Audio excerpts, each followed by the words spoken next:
Bom dia, eu sou a Fran Moraes, sou líder do Grupo Mulheres do Brasil e hoje nós estamos aqui com mulheres incríveis em homenagem ao Dia Internacional da Mulher, sobre assuntos que são relevantes à população das mulheres de Piracicaba. Eu queria agradecer ao Sol, que cedeu espaço para a gente, o canal Sol. Queria convidar todos vocês para seguir no YouTube. E agora eu vou apresentar cada uma das minhas meninas do núcleo de Piracicaba. Meninas, eu coloquei aqui em ordem alfabética, tá? Sem preferências por nenhuma, tá? Mas nós estamos aqui com a Aldelise Nascimento. A Aldelise, ela é jornalista, ela é especializada em administração pública e gerência de cidades e marketing. A Aldelise, ela é uma ativista muito antes de estar com a gente no núcleo. Ela é uma empreendedora cívica do RAPS, que é a Rede de Ação Política e Sustentabilidade. E hoje ela é conselheira do Conselho Municipal de Educação de Piracicaba. A gente está com a Ana Paula Martinez. A Ana é psicóloga, ela é docente, ela é consteladora sistêmica familiar e jurídica, psicóloga forense do Tribunal de Justiça do Estado de São Paulo, além de ser mestre em educação especial e doutoranda em psicologia social. A Eliana Cesário. A Eli é líder comunitária, representante do CRAS, que é o Centro de Referência de Assistência Social, e conselheira do SEMAS. Além de ser agora, pelo Grupo Mulheres do Brasil, candidata ao COMAD, né? Da gestão agora do próximo ano. A Fernanda Barleta. A Fê, ela é educadora, escritora e terapeuta comportamental e está a um passo aí de ser psicanalista, né, Fê? Já está aí cumprindo o TCC. A Graziela Cristina Pinto Teles. A Grazi é psicóloga clínica, especialista em saúde mental e políticas públicas, além de ter atuado por muito tempo na rede no SUS, no CAPS, em ambulatório de saúde mental, além de ser mãe do João Francisco, de 7 anos, né, Grazi? E a Renata Perazzoli. A Rê é uma das nossas anfitriãs, a Rê é uma das diretoras do Sindicato dos Servidores Municipais. Ela é mãe da Sara, ela também é jornalista, e está com a gente aqui hoje. Tá bom? Meninas, a gente montou uma pequena pauta, e o que a gente entendeu, o que a gente entrou em consenso? Que hoje, um dos assuntos que está mais falado, tem muito reclamado, acho que a pandemia também trouxe isso muito à tona, é a habitação aqui em Piracicaba, né? Cada uma de nós aqui tem uns olhos diferentes para a habitação, inclusive eu que sou corretora de imóveis, que trabalho com a faixa Minha Casa Minha Vida. Então a gente acabou tendo uma visão ampla de todos os lados, então eu queria começar falando com a habitação. Antes de começar, eu queria só passar alguns dados que eu colhi na Escola do Legislativo. Em 2020, Piracicaba contava com 61 conjuntos habitacionais. Eles contemplam mais de 23 mil unidades, com mais de 76 mil pessoas. Ele, além de líder comunitário, a gente sabe que você é, inclusive, residente, né? Você mora em um desses conjuntos. Eu queria que você começasse o nosso bate-papo falando o que você acha, não só como moradora, né, mas como ativista, como líder comunitária, com tanta experiência de moradia que você tem. Tá bom. Bom dia a todas, né, essas mulheres aqui incríveis, né, que a gente tem em Piracicaba. E falando um pouco assim de habitação, eu falo para vocês assim que é um complicador e é meio complexo, muito burocrático, né? E a luta por moradia, né, desde que eu me conheço por gente, foi assim, uma batalha. Foram quase 27 anos, é uma lista imensa, né, de mulheres, mães, né, que dependem de moradia popular e que infelizmente, né, é uma burocracia. Por quê? Porque você faz as suas inscrições, você fica lá no índice, né, de pleitear uma moradia. E infelizmente, né, eu falo infelizmente, existem várias situações em que a pessoa passa pelo processo, às vezes fica 15, 20 anos, 25 anos, porque a gente ainda tem uma lista enorme, né, o índice está aumentando cada vez mais, e com essa pandemia, com a falta de emprego, né, as mulheres, principalmente a gente fala das mulheres, né, elas, a maioria é mãe solo, né? Eu falo mãe solo por quê? Porque essas mães, né, geralmente elas não têm esposo, né? Não tem um marido. Então fica bem complexo a situação delas. E quando eu resolvi lutar por moradia popular, né, é assim, buscando as informações. Então a gente foi buscar lá na Constituição de 1988, porque lá diz, né, que a gente tem direito, né, à moradia digna, que a gente tem direito, né, a ter tudo planejado nessas moradias, né. Infelizmente a gente não tem, né. Quando a gente foi morar no Vida Nova, né, primeiro foi o IPES, depois teve o Piracicaba e depois veio o Vida Nova. Então, quando a gente questionou algumas situações, a gente verificou que a gente tem a moradia, né, sendo construída, e às vezes por problema, eu não sei se de má gestão, né, administrativa, essas moradias elas ficam longe da cidade, né, longe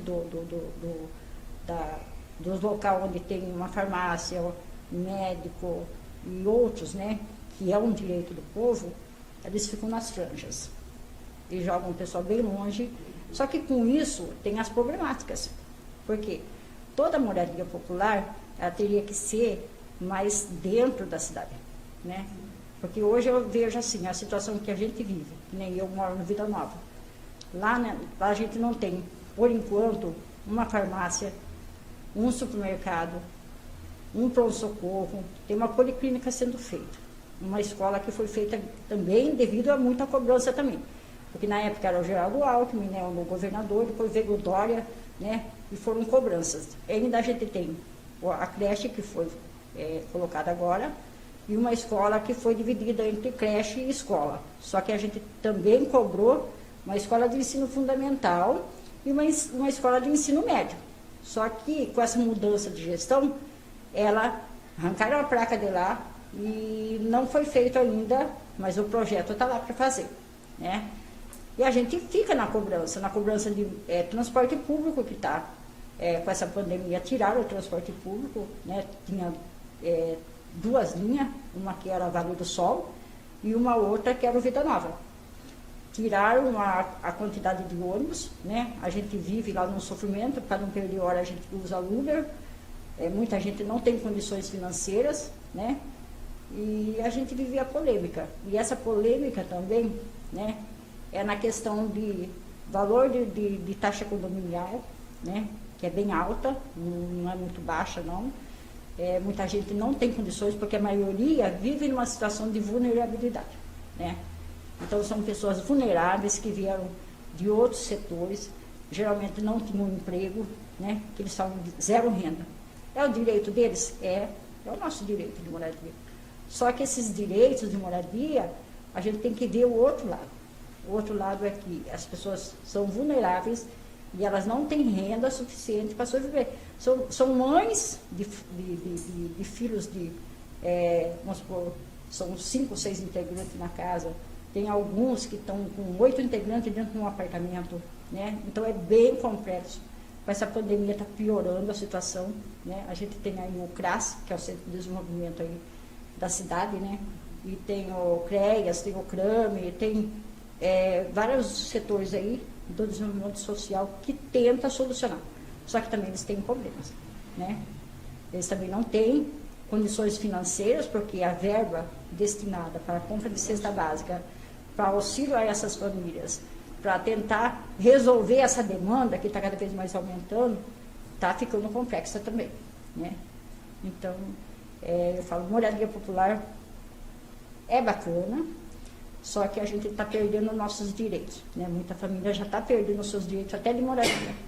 Por quê? Porque se deve a questão da taxa condominial, muita família está indo para a justiça. São 150 famílias que eu fiquei sabendo que foi para a justiça, né? Que foi acionada na justiça. Elas podem sim perder seu imóvel, como eles falam para a gente, é pagar para ver. É pagar para ver. Mas onde fica o direito dessas mães? Para onde elas vão? Se o índice está aumentando, né? E elas não têm para onde ir, né? Aí o pessoal fala assim, e como resolver o problema de moradia popular? É difícil, sabe por quê? Porque não existe planejamento nessa cidade. A cidade é mal planejada, as pessoas têm direito sim à moradia, mas deveria ter um olhar mais aprofundado nessa situação, né? Tipo assim, planejar, vamos supor, está um local lá, planeja aquele local, coloca tudo o que é necessário para essa família. né? Que nem água, luz, meios de sobrevivência. Não tira essas pessoas para jogar nas franjas da cidade, porque eu falo assim, o que eu vejo hoje é que essas famílias, elas perdem seus direitos, ficam jogados longe da cidade, não tem nada, dá problema para a prefeitura, né, que a gestão pública vai ter problema. Por quê? Porque com esse problema o que vai acontecer? Para mandar uma ambulância é longe, tem gasto. Para mandar uma viatura, né, policial lá, é longe e tem gasto. E geralmente quando acontece alguma coisa lá, já aconteceu, né? Então, essas dificuldades que existem. Então é isso. Então eu falo assim, e fora que a gente está agora nesse auxílio aluguel que está por vir aí, né? Eles estão falando de auxílio aluguel, quer dizer, e como que vai ficar isso? Então eu vou passar para alguém que é mais entendido, porque é complexo, já, nunca acaba. Eli, obrigada pela contribuição. Aldelise, você que tem 14 anos de experiência, né, na área política, né, e tal, aí ela falou tudo que é totalmente pertinente. Eu tenho certeza que ela representou todas as mães das regiões periféricas, como ela chamou das franjas, né? Eu queria entender, eu acho que não é só em Piracicaba, e depois a gente vai pedir a opinião da Ana Paula, que passou por várias cidades, né, Ana? Para ver se a visão é só aqui ou é assim. A impressão que a gente tem é que o governo, quando ele planeja a moradia, ele faz questão de jogar as pessoas de baixa renda para a periferia, para as franjas da cidade, para os locais afastados. Eu queria que você desse para a gente uma visão, não só como mulher, mas também com toda a experiência política que você tem. Bom, eu acho que a dona Eliane, como eu disse ontem, né, na nossa conversa, ela é uma pessoa que mais representa e também assim, as lideranças, que nem a dona Eliane está há 28 anos liderando na causa de direito à cidade, de direito à moradia, né? Então, assim, como ninguém, ela tem uma experiência até melhor do que de quem está na gestão pública. E tudo que ela falou realmente é verdade, né? E eu acho que o Minha Casa Minha Vida é um programa que veio para resolver o problema, porém ele foi invertido. Por exemplo, aqui na cidade de Piracicaba, a gente tem mais de 70 núcleos de favela, né? E o objetivo do programa é acabar com isso, né? Só que vai ficando, e a gestão não tem um planejamento, né? Tem uma forma de você melhorar a moradia ou dar uma moradia digna. Por exemplo, a gente fala muito sobre o afastamento dessas moradias, que foi o que a dona Eliane falou, enquanto a gente tem quase 40% aqui no município, na cidade de Piracicaba, de núcleos vazios, onde poderiam ser feitas essas moradias. E está perto de tudo, está perto da escola, está perto de uma UBS, tem supermercados, tem farmácia. Gente, como que você coloca as pessoas nas franjas da cidade, onde as pessoas não têm nem a oportunidade de fazer compra para se alimentar, porque não tem supermercado, sabe? Então, assim, é muito complicado. Além disso, o problema da mobilidade. Como que você coloca as pessoas longe da cidade, onde as pessoas têm que sair para vir trabalhar no centro, e assim, ela tem que levantar 2 horas antes, porque só tem um ônibus. Isso é desumano, além de ser, né, é muito desumano. Então, são muitas questões, as questões da educação das crianças, principalmente com essa pandemia, né? E aí você fala, eu falo dos núcleos que tem as favelas, que não deveria ter, por exemplo, Salto, que é uma cidade pequena, eu conheço bastante, eu nasci na cidade de Salto, ali na região de Itu, então eu conheço um pouco Salto, Itu, Indaiatuba. Salto não tem favela. E eles começaram agora com a questão de prédios, porque antes era só... as moradias lá não eram prédio, como... me fugiu a palavra agora. Era só residência. Então, na verdade, há uns 2, 3 anos agora, mas lá não tem favela.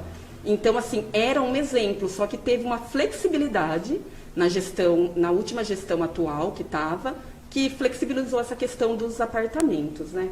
Então, mas é para a gente pensar, quando você fala, imagine as pessoas que estão em vulnerabilidade, e você fala com uma questão da educação, fazer a lição de casa, mas a pessoa não tem nem casa para morar, né? Então, assim, é muito complicado.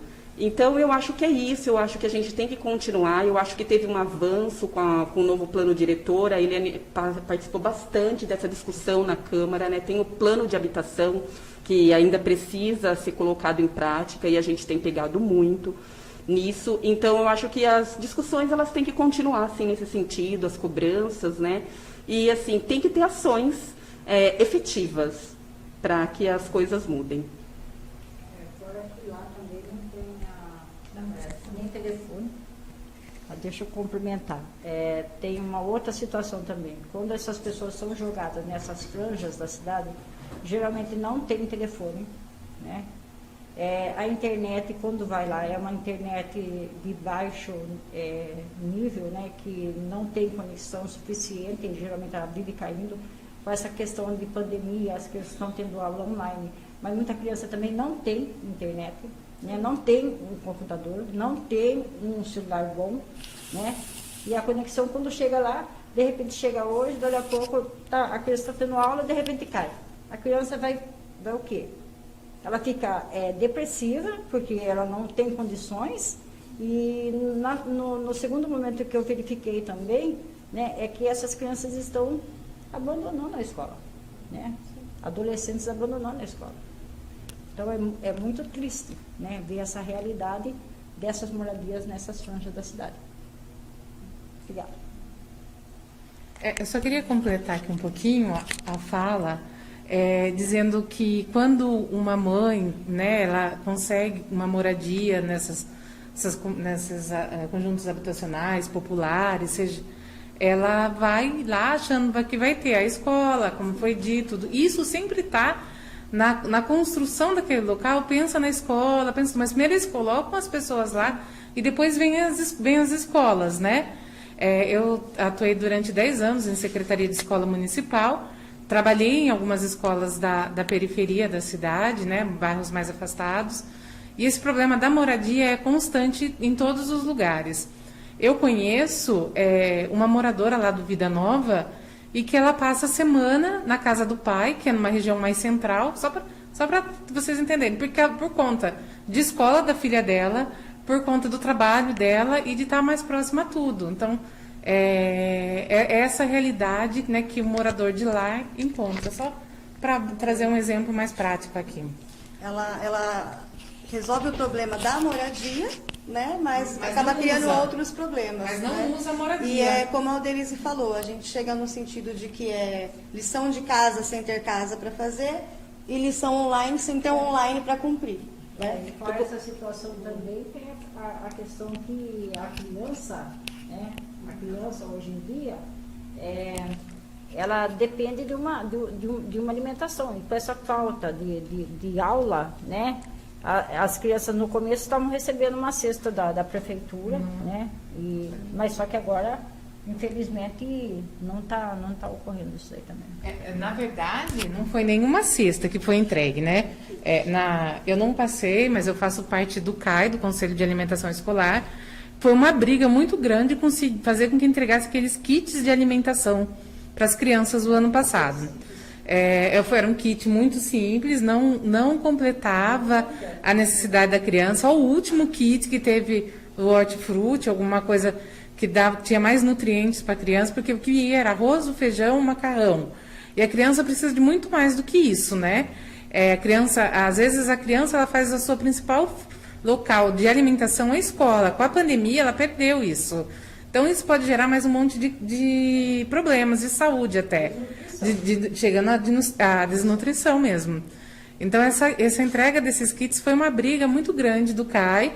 A gente teve uma pessoa que eu fiquei sabendo que entrou no Ministério Público também e que foi onde forçou com que a Prefeitura, o ano passado, fizesse a entrega desses kits. Mas até agora, as aulas já começaram, as crianças não estão indo todos os dias e ainda não foi feito nenhum comunicado de entrega de kit, nada. A criança vai 1 ou 2 vezes para a escola e os outros dias ela continua sem essa alimentação.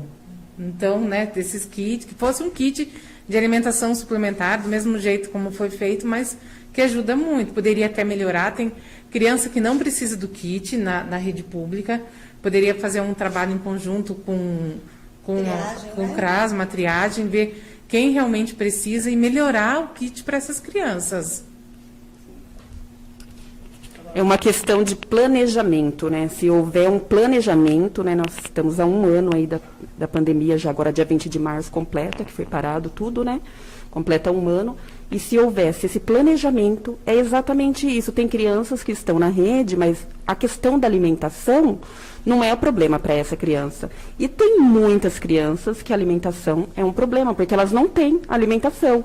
E principalmente agora que muitas mães perderam o trabalho. Muitas dessas mães, solo inclusive, trabalhavam no comércio. Só deixar um adendo em relação a tudo que foi falado sobre habitação e que a dona Eliane trouxe para a gente aqui, né? E também a Renata. Para vocês terem uma ideia, no ano de 2019, quando a prefeitura entregou os prédios do Vida Nova, o que aconteceu? Eles tiraram um ônibus das crianças aqui, da região da Vila Resende, para poder ceder para as crianças que estavam no Vila Nova, deixando as crianças daqui sem o transporte escolar.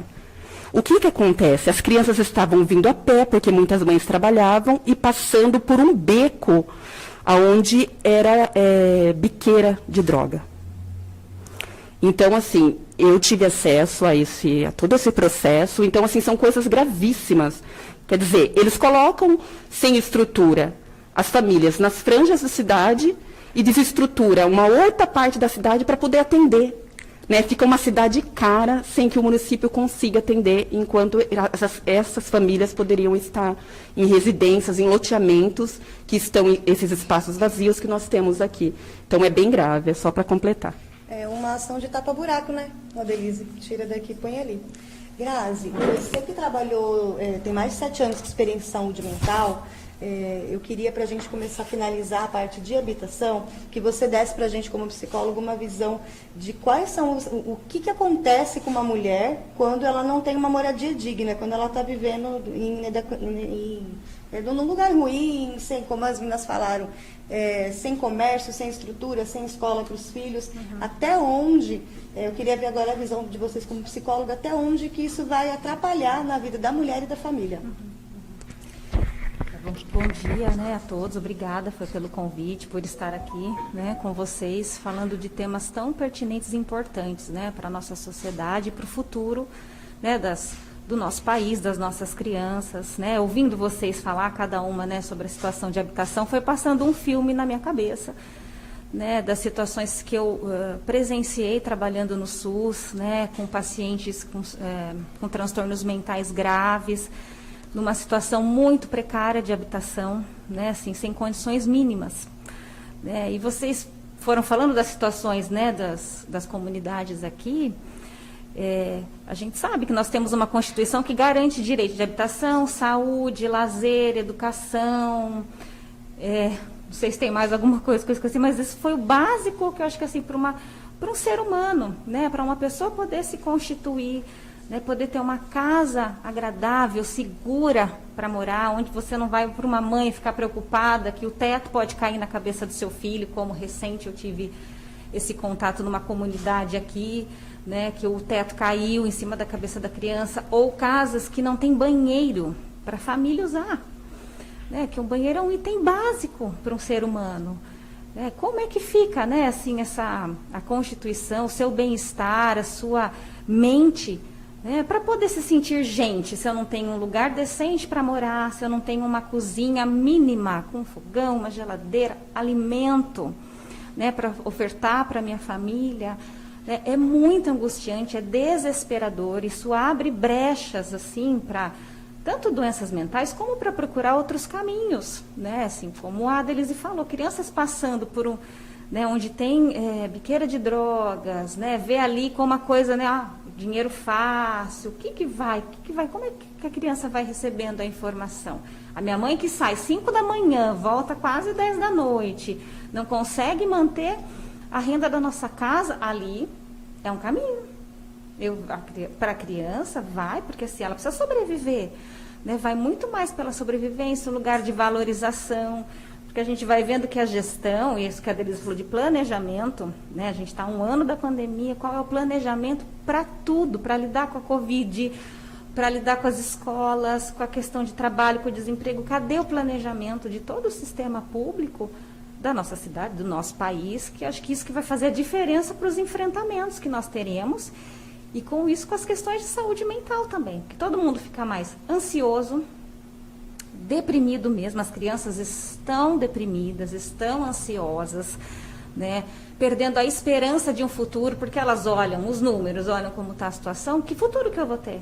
Para quê que eu vou ler aquele livro que eu não vou trabalhar, eu não vou ter nada, que futuro que é o meu?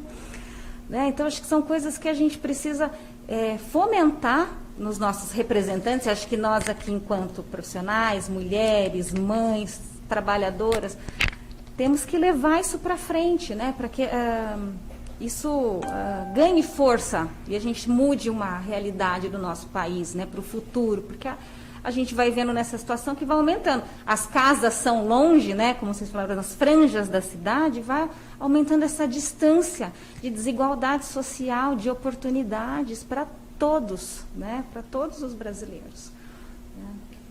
Obrigada, Grazi. Fernanda, você foi candidata a vereadora também nas últimas eleições. E aí a gente sabe que você foi para a rua, que você conversou com a população, com a comunidade, e provavelmente você teve contato com outros candidatos também. Qual que é a visão política, independente dos partidos da cidade, a visão política de quem estava querendo entrar ou de quem entrou num cargo lá, que foi eleito pela população? Qual que é a ideia que eles têm sobre moradia na cidade? Olha, eu vou colocar um pouquinho de pimenta na conversa, baseado em tudo que vocês falaram e puxar para um outro lado. O que a gente ouvia nas campanhas dos partidos, independente de que partido ou de que candidato, era seguir esse mesmo plano de habitação que existe hoje, que você constrói um conjunto habitacional e daí você coloca toda a infraestrutura lá. Então, você continua seguindo aquele mesmo padrão e que a gente viu, desculpa, que não está funcionando. Não funciona. Você pensa, por mais que se fale em planejamento, mas aí você coloca o custo de você construir uma cidade com escola, com posto de saúde, com farmácia, com tudo, para colocar um conjunto habitacional. Nenhum governo vai chegar e vai falar, nós temos condições financeiras de fazer isso. Eles sempre vão ficar, faça um pouquinho aqui, aí o outro faz um pouquinho aqui, aí a gente entra com uma ação, faz um pouquinho lá. E nós temos grandes vazios na cidade.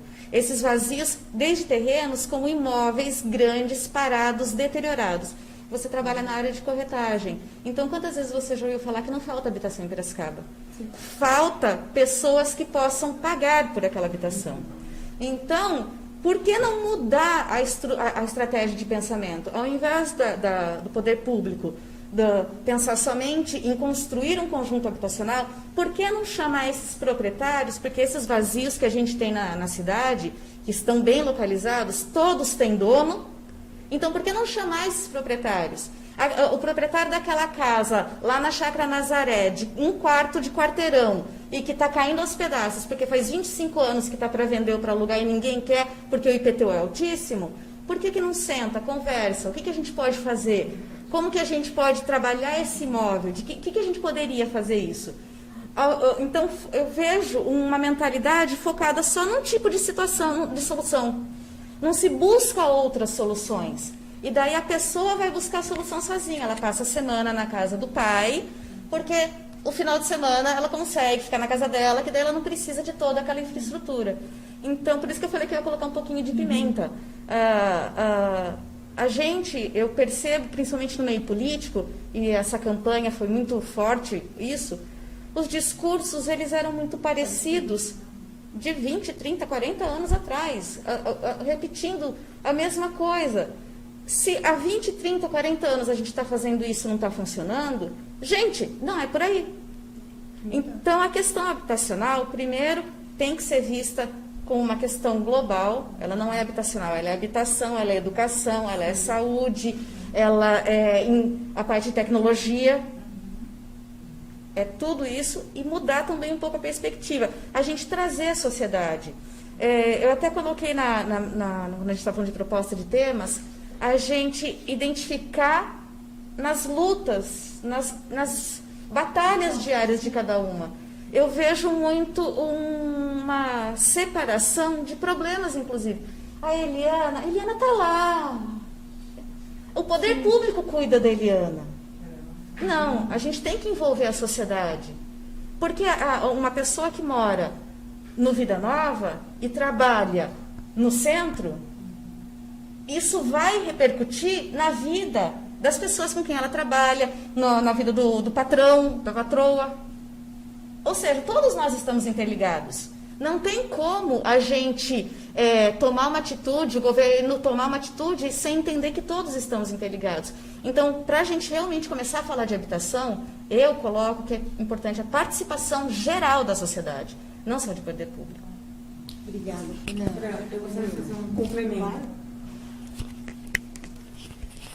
Quando nós falamos dessa questão da habitação, o quanto ela incide, né? No último levantamento nacional de crianças em situação de acolhimento, e as últimas pesquisas comparativas que foi feita em 2001, replicada entre 2002 e 2014, do perfil das mães e das famílias de crianças em situação de acolhimento institucional, em que teve a destituição do poder familiar, que seria a maior sanção, né? A mãe perder a tutela do seu filho.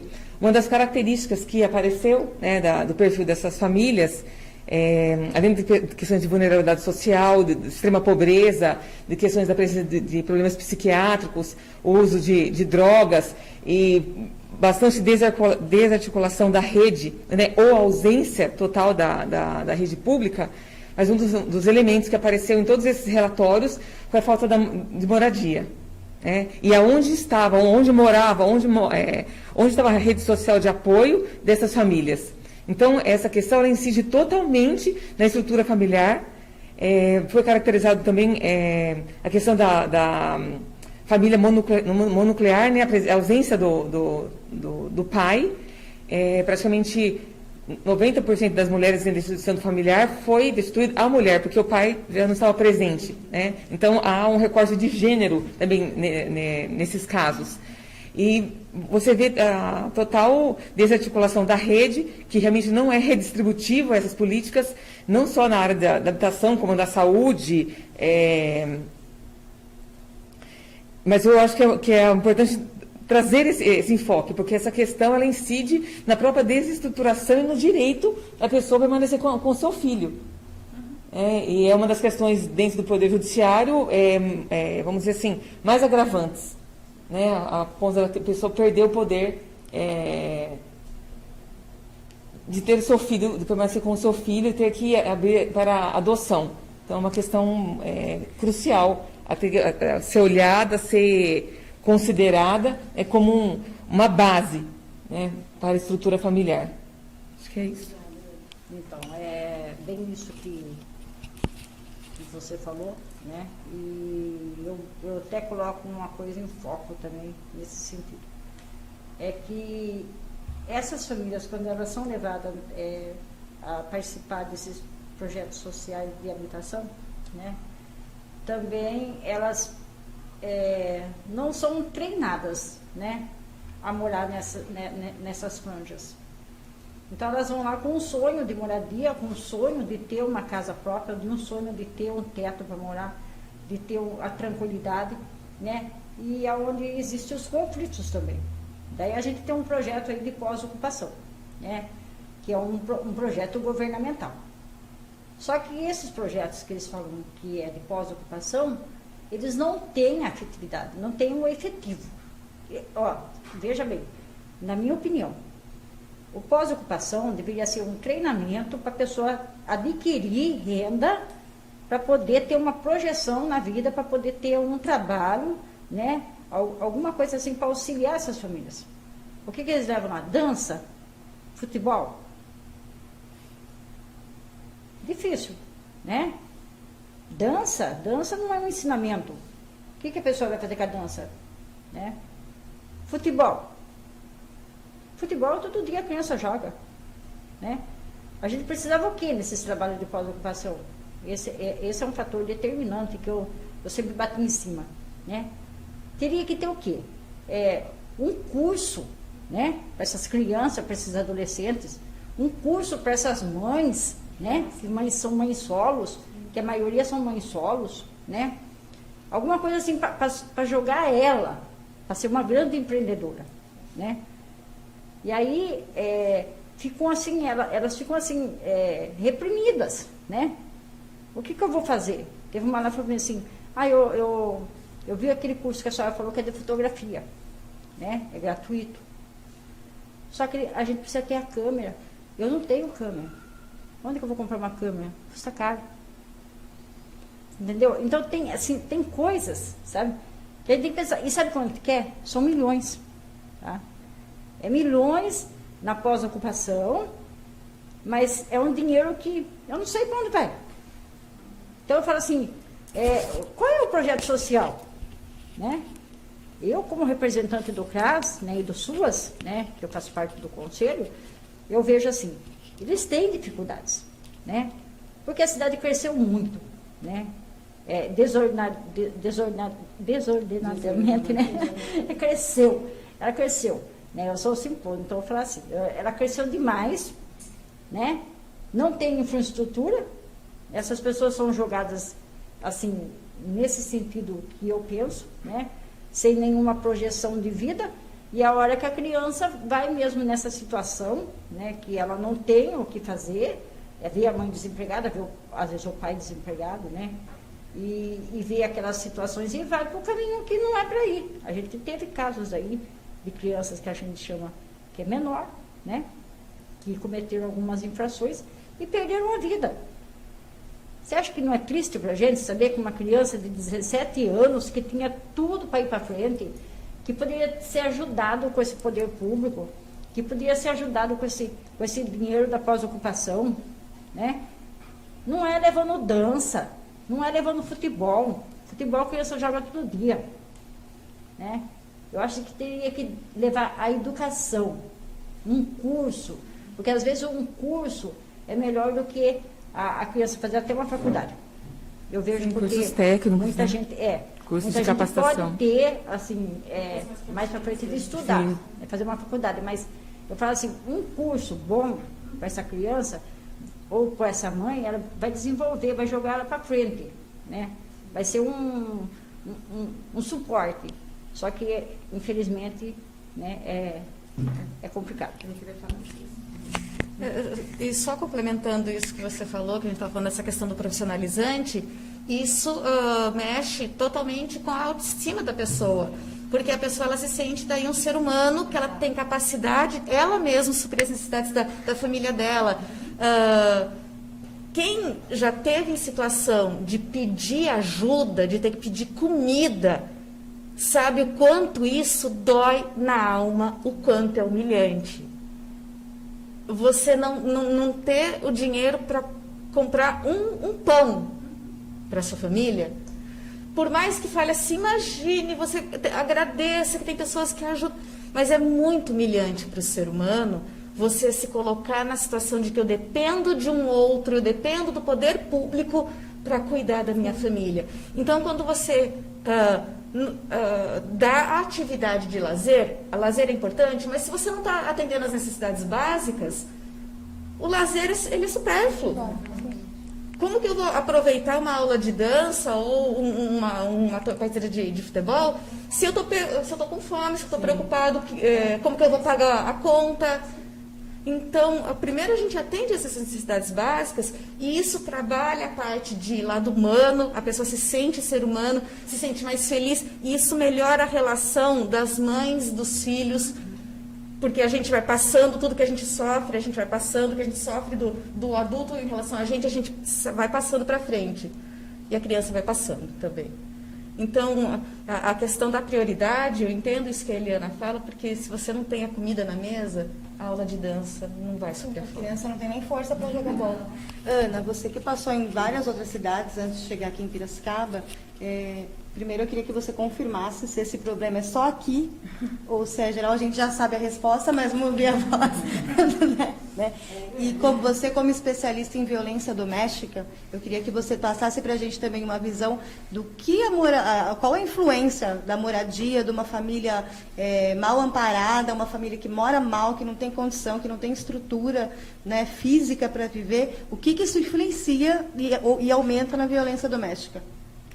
Então, né, primeiramente, relembrar que existe toda uma política, né, de assistência social que contempla, né, a média, a alta complexidade, o atendimento da base, né, que os CRAS, que é os Centros de Referência de Assistência Social, na qual os centros de referência, eles seria uma proposta de proteção, né, para fortificar os vínculos familiares. E ali já está nessa proposta cursos de profissionalização, cursos de capacitação.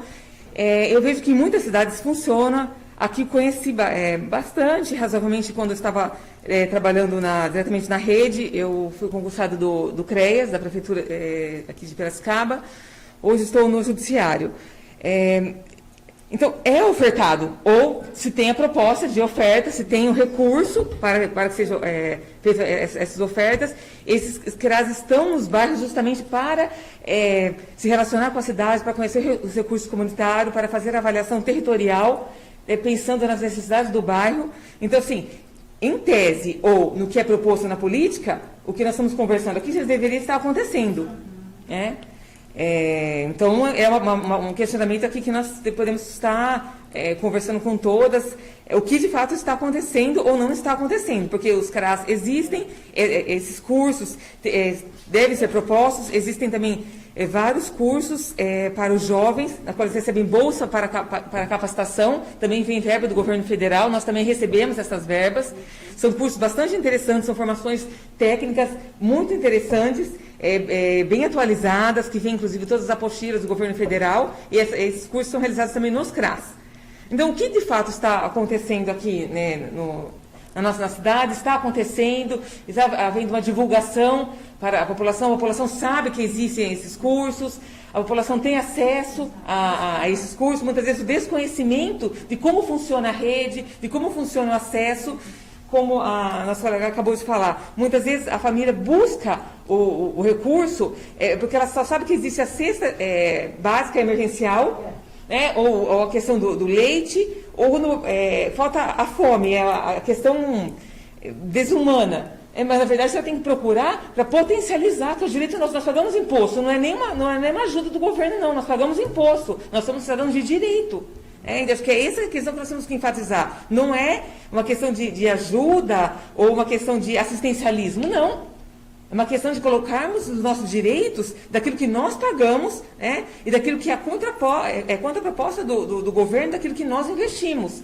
Mas o que de fato está acontecendo aqui nos CRAS, o que de fato está acontecendo na rede de saúde também, nos CAPs, qual a articulação que está acontecendo entre os CRAS, CREAS, os CAPs, porque a questão do problema psiquiátrico também que incide muito nas questões de judicialização nas horas da infância, você percebe que a ausência, né, do tratamento psiquiátrico dessas mães, a mendigância, a maior parte das crianças que o Conselho Tutelar, ou que as pessoas denunciam, que vão parar no Poder Judiciário, as crianças estão mendigando, estão pedindo comida na rua.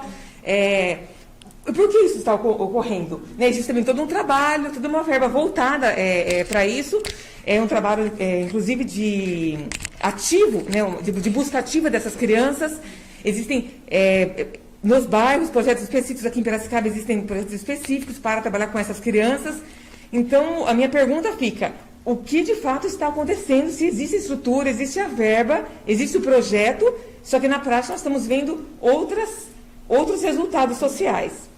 Agora, uma coisa que também eu observo, né, que eu já tive casos lá no meu bairro, né, que veio o Conselho Tutelar, porque alguns denunciam.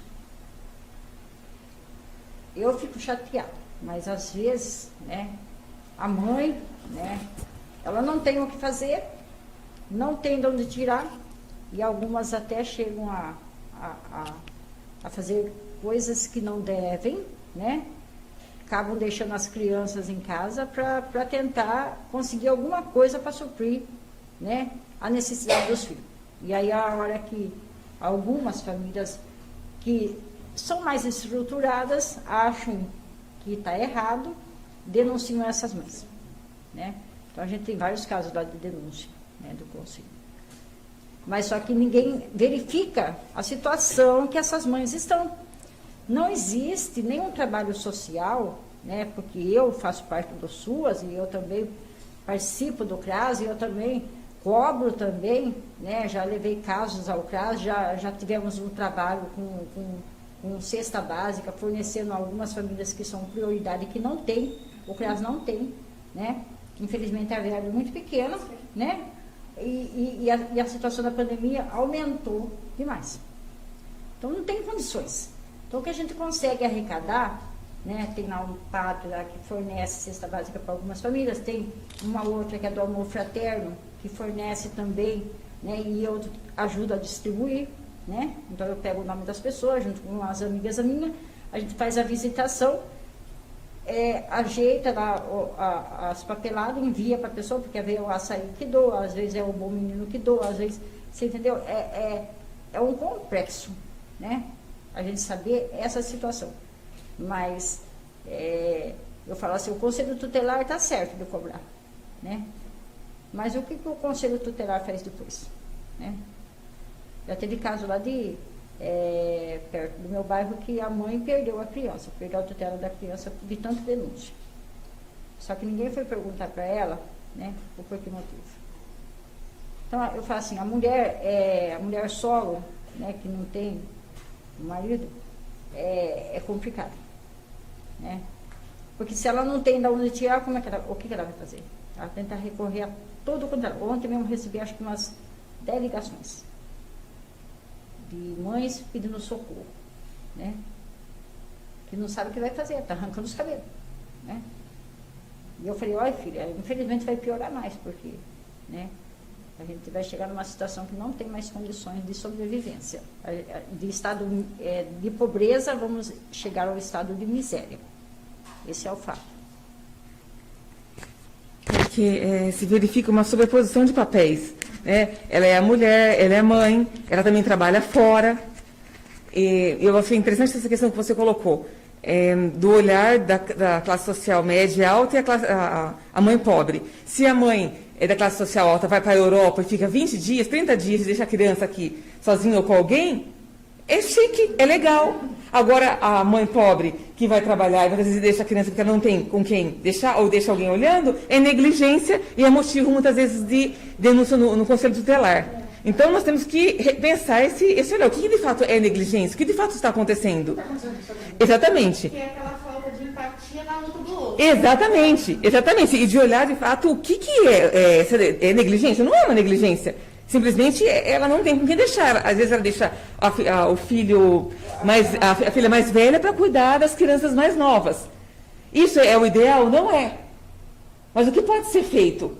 O que pode ser feito com o recurso comunitário para potencializar essa família, para potencializar essa mãe?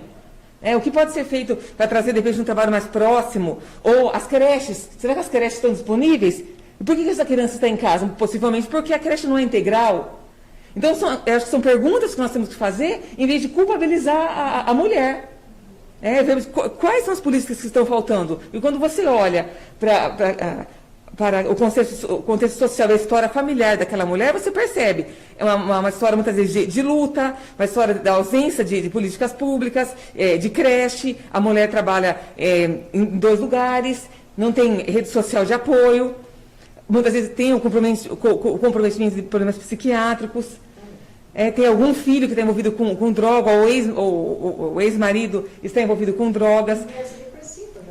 Então, quer dizer, é necessário a intervenção, né, da rede de serviços, do CRAS, que está ali no bairro, que conhece a história familiar, dos centros de saúde, dos recursos comunitários, das pessoas que atendem na área da saúde, na base mesmo, nos postos de saúde, que estejam indo ali na casa da família, né? Que estejam fazendo um trabalho com o CRAS, para que isso não chegue no CREAS. O ideal é que não chegue na situação de violação de direitos, né? Mas que seja resolvido ali, potencializado com a proteção e com esses recursos comunitários, como vocês falaram. Vamos profissionalizar, vamos colocar essa criança para trabalhar, vamos colocar esse adolescente para ter uma formação. Se tem os programas, por que não se utilizar? Tem os programas, agora se está ocorrendo ou não. Agora, complementando o que a Fran falou, eu já morei em vários estados, né? No estado do Rio de Janeiro, atuei bastante nessa área de políticas públicas. O primeiro CREAS que foi implantado foi eu, que fui a superintendente. E a visão diferente que eu percebo, né? Que eu acredito que quando de fato se implementa e os profissionais estão ali engajados na questão social, engajados em ouvir, chamar essa população. Qual que é a demanda? Quando nós queremos os CRAS e também fazíamos reunião com a população do CREAS, antes de ofertar, era feito um levantamento com a população de qual curso, qual demanda.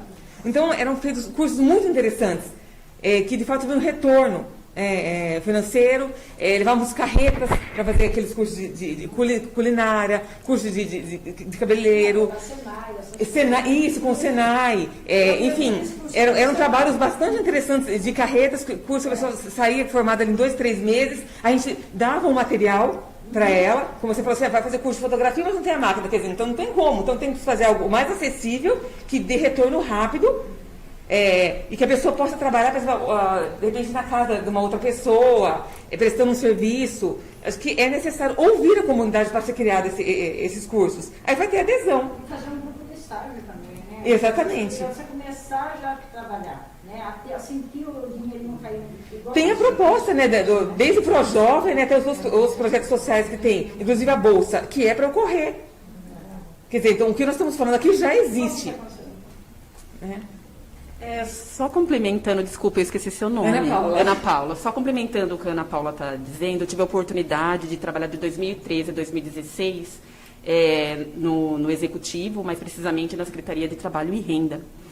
E é exatamente isso. E antes a Secretaria era conhecida como Centro de Apoio ao Trabalhador. Porém, a Secretaria ela tinha diversos trabalhos. E foi justamente o que a gente tinha que fazer, que era transformar para que o trabalhador, para que a sociedade conhecesse como uma Secretaria de Trabalho e não como um centro só de apoio, porque a gente tinha outros serviços, que eram os serviços da economia informal, de qualificação profissional, né? De captação de vagas e outros serviços que a gente oferecia. E aí eu estou até com um documento aqui que eu fiz durante o trabalho que eu fiquei lá, durante os anos que eu fiquei lá, e é justamente sobre isso, sobre os cursos de qualificação que a gente oferecia, e a gente trabalhava com a Comissão Municipal de Emprego, que é tripartite, e ela era envolvida pela sociedade civil, pelas empresas, pelas entidades de classe e pelo poder público. Na verdade, era tripartite, mas eram 4 parcelas de segmentos que a gente discutiam ali. E foi justamente na época, em 2013, uma questão da expansão de indústria e tal, e a gente trabalhava muito com as instituições aqui de Piracicaba, instituições sérias, Senai, Senac, a própria Unimep, a Poli Brasil, e oferecia os cursos, e vinha uma verba do Ministério do Trabalho, do MTE, do governo federal, destinada para a secretaria. Além disso, tinha uma verba específica da rúbrica aqui do município, que era para uso da secretaria também. Então, assim, a gente trabalhava em parceria com essas instituições, discutiam, trabalhava em parceria com os CRAS da cidade, e era justamente isso, eram as Scanias, as carretas do Senai que vinha, e os cursos eram oferecidos justamente quando veio a Hyundai para cá. Quantas pessoas nós nos formamos e não empregamos? E é isso, entendeu? Eu não sei, ninguém mais consegue ver, ninguém mais sabe dos cursos, onde estão, o que está acontecendo. Eu lembro que na época, isso tem documentado, o secretário, que era o secretário do Trabalho e Renda, o Sérgio Fortuoso, ele fez uma centro imóvel, que era justamente para atender essas famílias que estavam bem distantes. Então, tinha o ônibus que ia levar o curso. Eu não sei aonde está. Então, assim, nós fizemos muito e teve um retorno muito grande. E eu penso que passado 5 anos quase já, né, de todo esse trabalho que nós fizemos, e que, assim, que o poder público fez e que tinha uma política efetiva, né, que realmente acontecia, e acho que não era só aqui na cidade de Piracicaba. Porém, acho que teve um retrocesso, né, dessas políticas, até porque nem sei se a gente tem mais o Ministério do Trabalho e Emprego, MTE, né? Eu acho que está aí com outro ministério. Isso. Mas eu penso que isso tem que continuar de alguma forma e assim, houve uma mudança em questão a essas qualificações, a esses cursos profissionalizantes, né, cursos técnicos. Eu lembro que a gente trabalhava muito com as ETECs, com a FATEC, com as universidades. Eram reuniões assim semanais que a gente tinha, né? E era reuniões e execuções, reuniões e execuções, reuniões e execuções. Então, assim, de nada adianta você saber o que tem que fazer e não partir para ação, não executar, né? Então, assim, eu penso que é isso. E só para finalizar, hoje a gente tem um mercado, assim, principalmente, que a gente já tinha, mas acho que com a pandemia teve um mercado extremamente digital. Hoje, o digital é o que há. Vai ter a gente fala o online, né, que é o mercado digital, e o offline. Vai ter os pontos de vendas, os PDVs, né? Pontos de vendas vão existir. Mas o mercado digital é o que há. E a gente precisa investir nessas pessoas. A gente precisa investir em cursos de qualificações que pega o digital, o e-commerce está aí, sabe? A produção digital, a educação vai ser à distância, vai ter educação presencial, mas a educação à distância vai pegar muito forte. Exato, então, assim, o poder público, eles têm que estar aberto, eles têm que estar... A gente acompanha muito os Objetivos de Desenvolvimento Sociais, né, da ODS, que é aquele pacto mundial de 193, 196 países. E é justamente isso. Se você não estiver alinhado com a política da sustentabilidade, sabe? E a sustentabilidade é exatamente isso, e acho que a moradia, a mobilidade, a sustentabilidade são os pilares para tudo, para todas as políticas. Você vê, a gente falou aqui de saúde, a gente falou de educação, a gente falou de moradia, a gente falou de economia, em uma única pauta, e não esgota. Então, eu penso que é bem isso mesmo. Então, a gente tem que saber, e se assim, aonde está a verba, né, que deve ter verba para isso, como que ela está sendo aplicada e se está sendo aplicada. Aldenise, só para complementar, eu acho que na sua época, que você estava lá na Sempre, tinha um curso de informática lá, não tinha? E esse curso de informática atendia os trabalhadores até à noite. Não tem mais, tá?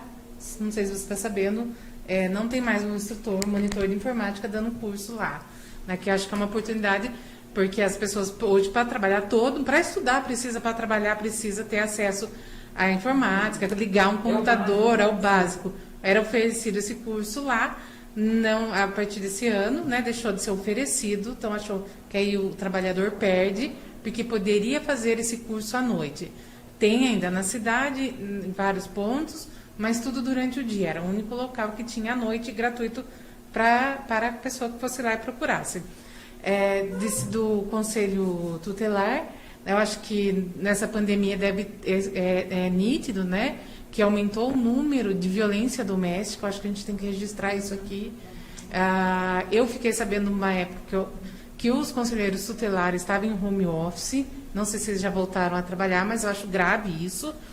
O conselheiro tutelar não pode trabalhar em home office. Não sei informar se eles ainda continuam ou não, mas se você é um conselheiro tutelar, você tem que ir para a rua, você tem que estar na rua. Seu trabalho é na rua, não é dentro de casa. Então, se já tiver trabalhando assim, ótimo, mas se não tiver, eu acho que tem que repensar e ir para a rua. O conselheiro tutelar, ele vai apurar as informações na rua, não num trabalho home office. Eu entendo a pandemia, eu entendo os riscos que a gente corre, mas todas nós aqui não estamos em home office, estamos trabalhando, né, todos os dias. Falar em educação, quando a gente fala em educação, está lá na Constituição que tem direito à educação. Mas de 0 a 3 anos, não é ensino obrigatório, que é a creche, que seriam os berçários e os maternais. Daí, a partir de 4 anos, o ensino já é obrigatório, que seriam os jardins, Jardim 1 e Jardim 2. Aí vem o ensino fundamental, só para a gente deixar essa coisa bem clara. Quando a gente fala em creche, a gente fala de 0 a 3 anos. Sim. A partir do 4, o ensino já é obrigatório, então tem que ter a vaga. Mas nem sempre a vaga é integral, o que acaba não ajudando a família. E quando a gente tem a criança no fundamental, aí piora a situação, porque são pouquíssimas escolas com ensino integral, e o ensino integral do fundamental é ofertado pelo Estado, o município não tem, aqui em Piracicaba, e aí esse ensino, ele é um ensino integral que de segunda a quinta, a criança sai da escola 10 para as 4, e de sexta-feira, em torno de 2 horas, eu não lembro o horário direito. Então a criança também não fica o período todo, para que a mãe trabalhe com tranquilidade. Não é que a mãe quer deixar o filho na escola o dia inteiro para se livrar do filho, né? Tem um conceito muito errado. Na escola, a criança ela está mais protegida. Na escola, a criança está recebendo alimentação de acordo. Na escola ela desenvolve, na escola ela aprende, né? A mãe não quer mandar o filho para a escola para a professora ensinar ele a falar muito obrigado, por favor. A mãe quer mandar ele para a escola para ele aprender, para ele desenvolver. Então, deveríamos, sim, ter mais escola de ensino integral no Fundamental 1, no Fundamental 2, no ensino médio. Mas, para o ensino médio, a criança já tem lá seus 15 anos, é uma adolescente, mas a gente não tem tanto acesso a escolas integrais, que nem tem no ensino infantil. Mas, mesmo assim, falta muita vaga ainda. O que eu queria falar era sobre a articulação da rede, né, assim, do município daqui, ou como eu tive experiência de trabalhar no serviço de saúde público, e o CAPES, né, como um ordenador de saúde mental. Então, assim, no CAPES que eu trabalhava, a gente ia fazendo toda a rede mesmo com as outras, com o CREAS, com o CRAS, com os serviços sociais, com o Conselho Tutelar, com tudo que tinha no município, porque chegava o paciente com problema de transtorno mental, mas não era só isso. Você ia colher a história da pessoa e você vê onde morava, com quem morava, se tinha filho. Então, a gente tinha que fazer toda a articulação com a rede, porque assim, no CAPES ele ia tratar a saúde mental, então o plano terapêutico dele era mas a gente tinha que articular com o CRAS, porque precisava de alimentação, precisava ver curso, precisava de creche. Então, assim, a gente fazia toda uma rede junto ali com todos, né, para poder trabalhar todo mundo junto, porque a pessoa precisava de todos esses serviços, né, e se não tivesse essa articulação, não funcionava. O tratamento não ia para frente. Então, assim, se acontecesse alguma coisa com o CRAS, sabia, eles nos informavam, a gente cuidava com a pessoa, com a família. A gente também via as necessidades dos pacientes, né? Assim, então, as características, as qualificações, o que faltava. A gente implementou um trabalho de economia solidária, que começou um trabalho na cozinha, para que isso virasse renda para eles no município. Então, assim, tinha a cozinha do CAPES, porque tinham mulheres ali que tinham habilidades para cozinhar e gostavam disso.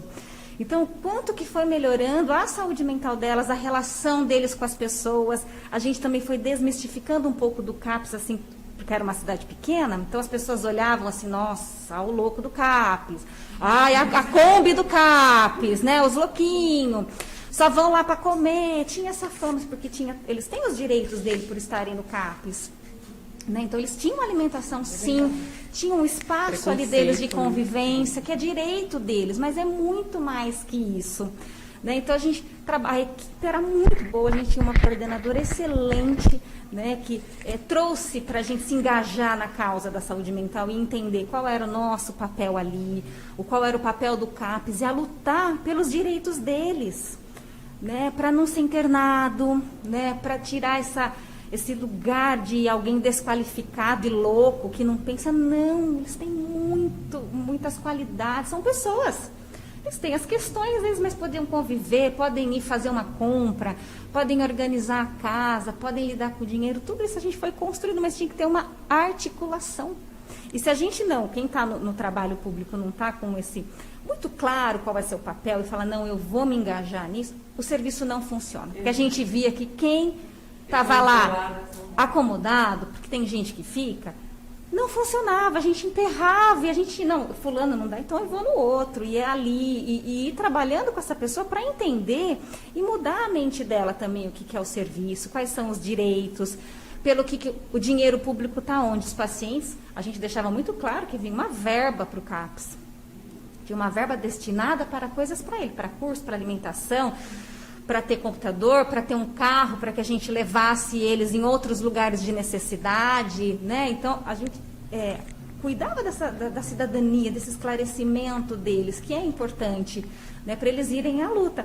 Mas, que a gente percebia assim, que para o poder público, né, não era muito interessante, a gente tinha assim, algumas podas, era muito sofrido para a gente que engajava nisso, ver, não, mas você não pode fazer isso, você não pode, porque se levantar muito a voz deles, né? Empoderar os direitos. Né? Exatamente. Então, isso, para mim, foi muito difícil dentro do trabalho, né? De gerar até um sofrimento em mim, por isso, porque eu falava, não, mas está ali, está no papel. Não tem um papel, não tem uma Constituição, não está ali. Por que ficar, né, fazendo de conta só que faz, sabe? Assim, esse fazer de contas, então põe lá a moradia. Está lá a casinha, mas não tem estrutura de supermercado, de posto de saúde. Outro dia eu via uma propaganda de um residencial aqui da cidade, que é para gente que tem dinheiro, né? Aí via ela, não, porque aqui você vai poder comprar, né? Porque vai ter um posto de, olha, aqui, tudo aqui você vai poder comprar, aqui sem precisar ir longe, vai ter uma padaria, vai ter toda uma estrutura. Mas a pessoa tem carro, tem dinheiro, pode... E para os outros que não tem, mal tem ônibus, mal tem dinheiro às vezes para pagar a passagem. Então, eu acho que isso, quando vê que na questão, não é só de lá, né, para mãe pobre, é minha também, que sou mãe, que sou trabalhadora, que sou cidadã de Piracicaba, né, quando eu fui visitar uma comunidade para ajudar, que eu tenho um grupo que a gente está ajudando essa comunidade, fazendo um trabalho, eu falava, gente, como que pode? Né, eu nunca tinha entrado ali, eu nem imaginava, aquilo foi eu sabia que tinha, mas não assim, sabe, você vê longe na TV, quando você vai e olha e vê as mulheres ali, as crianças na rua, as construções das casas, você fala como que alguém habita, né? Como que uma família ali não tem o banheiro para tomar um banho decente, sabe? Mulheres grávidas que não tem nada para o seu bebê. Imagina para uma mãe, né, que está grávida, que às vezes, principalmente as mais jovens, né, tem engravidas as adolescentes, o bebê se torna o projeto de vida dela, a estrutura para ela. Mas aí, para se ter um bebê, a gente sabe que tem que ter o básico ali, né? Os cuidados. Ela não tem, é desesperador. Aí é família que expulsa porque engravidou, essa menina fica na rua, ou vai para qualquer lugar, e aí se orienta. Então, vai procurar um CRAS, vai procurar o serviço para você ter o menor de idade, porque o padrasto expulsou. Mas como que expulsa uma menor de idade com um bebê, né? E ninguém, cadê os direitos, cadê a proteção? Não tem um acolhimento, né? Exatamente. Eu gostaria... Cadê a sociedade civil? Porque eu falo, como é que pode? Porque começa na sociedade civil. Exatamente. Isso que você falou, começa na sociedade civil. O pai expulsou, mas não tinha um vizinho, não tinha alguém que está vendo, que é uma outra pessoa. Quando eu passei por violência doméstica, foi antes de existir Maria da Penha, antes de tudo. E depois que eu me separei, eu lembro que uma vez eu encontrei com a vizinha, o meu quintal dava fundo com o quintal dela. E ela falou, ai, que bom encontrar você, que bom que você está bem. A gente escutava você gritar, era horrível. Eu falei, quantas vezes você chamou a polícia? Nenhuma. Então, você tem a questão e você não tem a sociedade civil. E só colocando assim, tudo que você falou da estrutura, quando a gente faz a conta, a estrutura assistencial, ela é muito mais cara do que a preventiva. O que é a preventiva? Eu profissionalizei aquele adolescente, ele vai ter um emprego, ele vai conseguir se sustentar, ele vai conseguir ajudar em casa. Eu já dei uma condição de ter uma pessoa ter um lazer, uma estrutura mínima de vida digna, ela vai ter uma saúde mental melhor. Esse adolescente, essa criança, ele tem uma perspectiva de vida, ele vai diminuir a incidência do crime. Quando eu estava na Fundação Casa, foi um dos momentos mais fantásticos da minha vida, conversar com aqueles meninos, teve um que falou, senhora, tudo lindo que a senhora fala, mas a senhora sabe quanto que eu ganho na biqueira? Aí eu peguei, fiquei quieta e falei, sabe quando que um cidadão de bem vai me ajudar? Me dar um emprego? E eu ia falar o que para ele? Porque se ele bate em qualquer lugar com um currículo e ele fala que ele saiu da Fundação Casa, ninguém abre a porta para ele. Ninguém. Então, volto naquele ponto inicial. A gente precisa todo mundo se unir. É sociedade civil, é poder público, é iniciativa privada. O condomínio que tem tudo, é tudo iniciativa privada. Por que a iniciativa privada tem a condição de fazer o planejamento e o poder público não, vamos dizer assim? Então, enquanto a gente tiver o problema é dele, não é meu, é problema do poder público resolver e não meu, vai continuar assim, porque depois o poder público fala assim, mas eu dei essa garrafinha, já tá bom.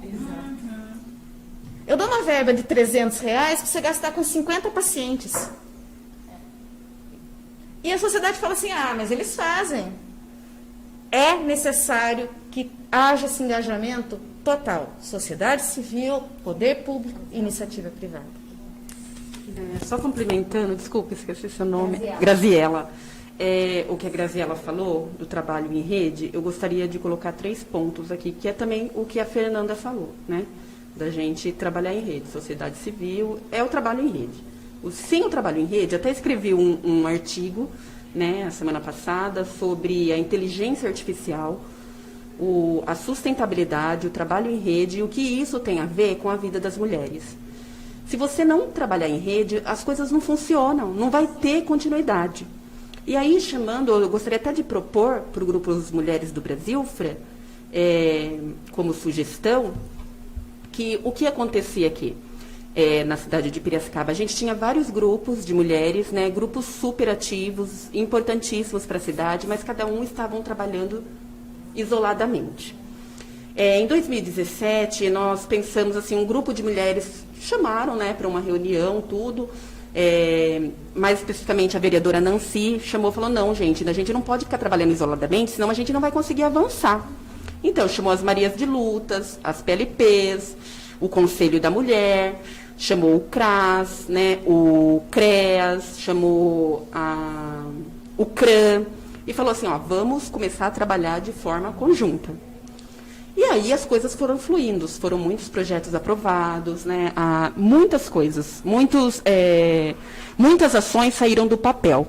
Mas só saiu do papel porque teve esse trabalho, né, de articulação e de falar assim, não, independente de que partido eu sou, independente de que orientação sexual eu sou, independente de que raça ou etnia eu sou, a causa é uma só, né? A gente tem que trabalhar pela promoção da mulher. E aí nós fomos, né? O conselho, tudo.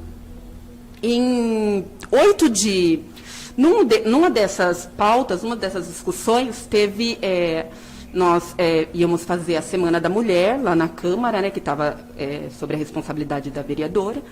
E aí ela falou assim, cada uma das instituições vai colocar aqui, vai apresentar um projeto seu. Né? Então, assim, o mês das mulheres, cada uma. Então, assim, o gabinete vai apresentar o Conselho da Mulher vai apresentar outro, as Marias de Lutas vai chamar um outro tema, né? E aí foi. O Conselho da Mulher chamou a Rede de Atendimento e Proteção à Mulher, que está previsto na Lei da Maria da Penha. E o poder público também tem toda essa articulação, mas nem o poder público, a saúde não sabia o que a SMADES fazia, a SMADES não sabia qual era o serviço da educação. Então, assim, dentro do próprio poder público, não se conheciam os serviços. Aí a Laura Queiroz, que era presidente na época do Conselho da Mulher, estava naquela gestão como presidente, ela propôs para o Conselho de chamar a Rede de Atendimento e Proteção à Mulher. No dia 8 de março de 2018, Dia da Mulher, ela chamou essa reunião pública e participaram lá vários, né, tanto a sociedade civil como o poder público, e ali foi criada a rede. No fim das 2 horas de reunião, né, e de colocar em pauta todos os problemas que estavam acontecendo, a Laura falou, gente, a gente precisa sair daqui com uma data para começar a articulação da rede, para a gente montar, de fato, a rede de atendimento e proteção à mulher vítima de violência. E ela chamou uma reunião para o dia 27 de março de 2018, que foi quando realmente começou a rede de atendimento. E o que acontece? Foi um trabalho fantástico, hoje tem uma cartilha da rede, porém, qual foi esse trabalho? E que eu entendo que tem que ter prosseguimento, né? Não pode parar, porque senão a gente não vai avançar e não vai ter sustentabilidade. O trabalho foi exatamente esse, conhecer, cada uma conhecer o trabalho. Então, assim, eu acho que estava em torno de 30 instituições, mais ou menos, participantes, né? Poder público, sociedade civil. E foi o trabalho, uma conheceu o trabalho da outra, qual era o trabalho. Gente, a gente não sabia qual o trabalho que a outra fazia, que a secretaria fazia, que a secretaria oferecia. Então, foi isso, desse projeto todo. Saiu uma cartilha e saiu outros documentos também, né? Porém, eu acho que tem que ter continuidade. E eu proponho, Fran, essa conversa que a gente está aqui, a gente levar para a rede agora. Porque aí, o que aconteceu? Aí também foi aprovado na Câmara, de autoria da vereadora Nancy e coautoria da vereadora Adriana, a Procuradoria Especial da Mulher. Todas as políticas que forem para tratar de mulheres e que forem para a Câmara, todos os projetos, ele tem que passar pelas procuradoras. E assim, no projeto são 4 procuradoras. Na época tinha 2 vereadoras só, né? E assim, se tem 4 vereadoras na Câmara hoje, nenhum vereador pode participar da Procuradoria Especial da Mulher. No caso anterior poderia, porque só tínhamos 2, né? E gostaria de deixar claro que toda essa articulação e todo esse trabalho foi um avanço, e assim, não é à toa que nós temos hoje 4 vereadoras, que é pouquíssimo, mas não é à toa, porque foi todo esse trabalho. Então, eu gostaria de propor para o Grupo das Mulheres do Brasil, para que a gente levasse essa pauta da habitação, porque eu acho que a pauta da habitação vai atingir todos os setores, saúde, educação, mobilidade, economia, né, trabalho e renda. Então, eu gostaria de propor que a gente levasse essa pauta para essa rede de atendimento, chamasse essas mulheres para que a rede de atendimento continue a trabalhar, a levantar, porque agora a gente quer saber onde estão as verbas e como que estão sendo as ações, né? Então, eu acho que é uma outra etapa dessa rede, né? Então, acho que é isso. Só para concluir o que o Delis falou, Eliana, a gente falou muito aqui do Vida Nova, porque nós demos início a um projeto no condomínio Vida Nova, no residencial Vida Nova, no último sábado. Então, nós estamos muito por dentro do que está acontecendo lá. Porém, nós já temos a agenda marcada na comunidade do Belém, ali próximo da Belenzinho, próximo da usina, que não é um condomínio, mas foi algo que virou, também acabou ficando em vulnerabilidade, se eu não me engano era um espaço que era uma vila industrial, né? E que aí acabou, muita gente foi embora e virou uma favelinha, né?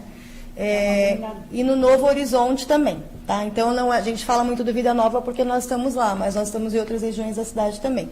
Quanto à rede, Aldelize, a nossa ideia é entrar na rede, porém o nosso núcleo foi criado no meio da pandemia, foi justamente quando as reuniões suspenderam, mas nós acompanhamos e tal, e nós encaminhamos mulheres para a rede diariamente, e a cartilha criada pela rede, eu tenho até ela impressa em casa, mandei encadernar, porque é excelente, ela passa muitas orientações. A única coisa que eu vejo, porque o que acontece? Eu estou com a comunidade, né? Eu estou ali no tete-a-tete com as pessoas mesmo.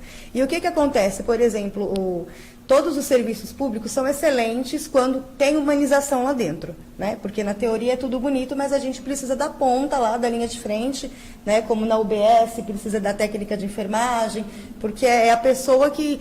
Eu conheço pessoas que não sabem o nome, mulheres que não sabem o nome do ginecologista que a atendem, mas conhecem o nome da agente de saúde, porque ela vira referência dentro daquele lugar. Então, quando tem uma humanização, tudo acontece. Quanto à rede, o que eu sinto das mulheres nas franjas da cidade? Falta de informação. Às vezes eu acho que a rede não é que não chega até lá, ela atende, não chega a informação de que a rede existe, né? Quando eu falo para mulheres que existem e tal, as mulheres falam, mas aqui em Piracicaba? Mas da onde que veio? E eu moro aqui há apenas 3 anos e meio. Mulheres que nasceram aqui não têm essa informação, né? Então, eu acho que falta um pouco de divulgação mesmo, né? Da própria prefeitura, de todo mundo que está lá. Mas, com certeza, a nossa intenção é estar dentro da rede mesmo. Estamos aqui para isso, até porque o Mulheres do Brasil não reinventa a roda, né? A gente quer ajudar elas a girar. Tem uma outra questão também, que eu queria também colocar em pauta, né? Já que a gente está falando de mulheres, né? Então, a gente, como mulher, a gente se sente também, às vezes, desatendidas. Por que desatendidas, né? Porque a gente tem essa questão da pandemia, que ela chegou, e tem a questão da violência, né? A violência doméstica, A violência contra a criança, que a gente já teve lá no meu bairro, violência contra a criança, tem a questão do conselho tutelar e outros. Mas a violência doméstica, o que acontece? Que eu questiono também há muito tempo, né? Porque eu passei por violência doméstica. Eu tive que, para mim sair da violência doméstica, eu tive que ir embora, né? De Piracicaba, ficar um período de 2 anos fora, né? A delegada na época, que era a doutora Eliana, ela chegou para mim e falou assim, mulher que apanha mulher de bandido. Se você continuar desse jeito, você está virando mulher de bandido, mulher de malandro. Mas não é bem assim. A mulher, geralmente, quando ela é criada para o casamento, né, na criação de casamento, que a gente bota na cabeça que é assim, o casamento é maravilhoso, às vezes não é. Né? Só quem vive em 4 paredes sabe o que é conviver, né, porque já muda tudo. Né? A escova de dente é azul, da gente ter cor de rosa, toalha. Eu gosto da minha toalha assim, ele gosta da toalha dele jogada. O chinelo é assim, o meu é assim, né? Eu gosto de dormir do lado esquerdo, igual o outro gosta de dormir do lado direito. Então, as complicações começam, né, desde cedo. E depois vai se agravando, né? E o respeito, que nem a minha avó falava assim, eu vivo com o seu avô há 65 anos, né? E a gente nunca brigou, tivemos nossas discussões, mas a gente contorna. Por que acontece isso? Então, é a mudança, né? A mulher, antigamente, ela não trabalhava, ela era dona de casa, né? Mas sofria violência também. Hoje, as mulheres, elas adquiriram o direito ao trabalho, adquiriram o direito ao estudo, adquiriram o direito de ter voz, né? Elas não tinham voz, né? As mulheres foram adquirindo a voz delas, a duras, né, e amargas, né, e sofridas, né, passagens da vida. Então, o direito da mulher veio lá em 1900 e pouco, né, o Getúlio Vargas, né, que deu o direito da mulher a votar, que a mulher nem votava, né, a mulher não votava. A mulher era uma dona de casa, né, não tinha direito. E eu vejo hoje também que a gente tem um problema com a delegacia. Né? A delegacia, eu acho assim, eu bato na tecla, até hoje eu bati, já teve algumas reuniões que a gente debateu sobre esse assunto da delegacia da mulher. A delegacia da mulher, na minha opinião, ela deveria ser efetiva, né? Efetiva e as pessoas serem bem atendidas com tudo que a mulher tem o direito, ao psicólogo, psiquiatra, psicanalista, alguém que entenda a mulher, né? Que a mulher não apanha à toa, né? A mulher não vai tacar a cara na parede sozinha, né? Igual muita gente fala. Então a mulher, a violência contra a mulher, ela não é só física, mas ela é verbal, né? Existem vários tipos de violência. A primeira palavra que um homem fala com uma mulher, quando já começa o início da violência, é vagabunda, né? Safada, né? Se ela passar um batom não pode, se ela vestir uma roupa curta não pode. Quando eu namorava, pode. Depois que casou, não pode, né? Passou um perfume aqui, perfume é esse, você vai encontrar com quem, né? Aí já está traindo, né? Nem está traindo a coitada, mas já está traindo. Então eu falo assim, a delegacia da mulher, na minha opinião, ela deveria sim trabalhar 24 horas. 24 horas por dia. Por quê? Quando chega na delegacia, no final de semana, feriado, mais ocorre.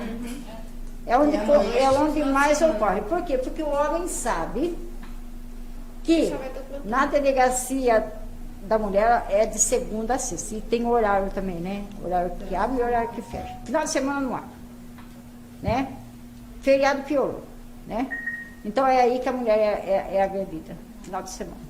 Quando você chega até a delegacia, né, central, né, onde faz os atendimentos, a mulher não é ouvida. Eles olham assim, com aquela cara assim pra gente, sabe, como se a gente gostasse de apanhar. Isso quando chega, né? Isso quando chega. Às vezes, e às vezes eles chegam na residência da pessoa, isso aí ocorreu comigo, o cara chegou pra mim, eu toda machucada, aí olhou assim e falou assim, é briga de marido e mulher. Ninguém Vamos falar, deixa mulher. vamos falar Vocês o queriam português. que É briga de marido e Uma mulher. questão de saúde pública, de direitos. Viu? Vocês têm que conversar, se entender, tchau, vai embora. Não fazia. Aí acabava de sair, lá vinha outra surra, né? Porque alguém chamou a polícia e você é pior, culpado. exatamente. Não tem estrutura. Né? Você vai apanhar? Então, entendeu? Essa Então, eu falo assim, ó, é uma questão que eu bato, que já que vai ter essa reunião das mulheres, né, do Brasil, do núcleo de Piracicaba, mas as meninas da rede, do conselho, né, e de toda essa questão nossa. Então, vamos bater, gente, vamos cobrar, porque a gente tem direito, sim, nós como mulheres, né, que também conhecemos o caso de outras mulheres que sofrem agressões. A gente precisa que a rede pública, né, a gestão administrativa, mas o nosso governo, ele veja a nossa questão da mulher, que não é só Maria da Penha. Eu tenho um caso aí de amigas minhas que já foi 5, 6 vezes, né, na delegacia. E o que fizeram? Eu tive uma turma que perdeu a vida, uma não, duas, né, que perderam a vida com essa questão, né, de Maria da Penha, mantém a distância, 200 metros, o homem vai respeitar 200 metros, 500 metros? Não vai. Vai ficar mais com raiva. Quando ele quer matar, ele vai e mata. Sabe? E não tem socorro. Então, eu quero, assim, eu defendo a delegacia da mulher, mas a delegacia de mulher deveria, sim, trabalhar 24 horas com pessoas treinadas, ou então, mesmo que não ocorra agora, a delegacia da mulher agora, trabalhando 24 horas, mas que os homens da delegacia masculina, né, que atende, não só masculino, mas atende as mulheres também, mas só que, assim, entendam e tenham um trabalho de capacitação. Os delegados deveriam ser capacitados, os policiais deveriam ser capacitados, os juízes deveriam ser capacitados, advogados deveriam ser capacitados, tem cursos aí gratuitos. Eu não entendo por que eles não buscam, né, informações.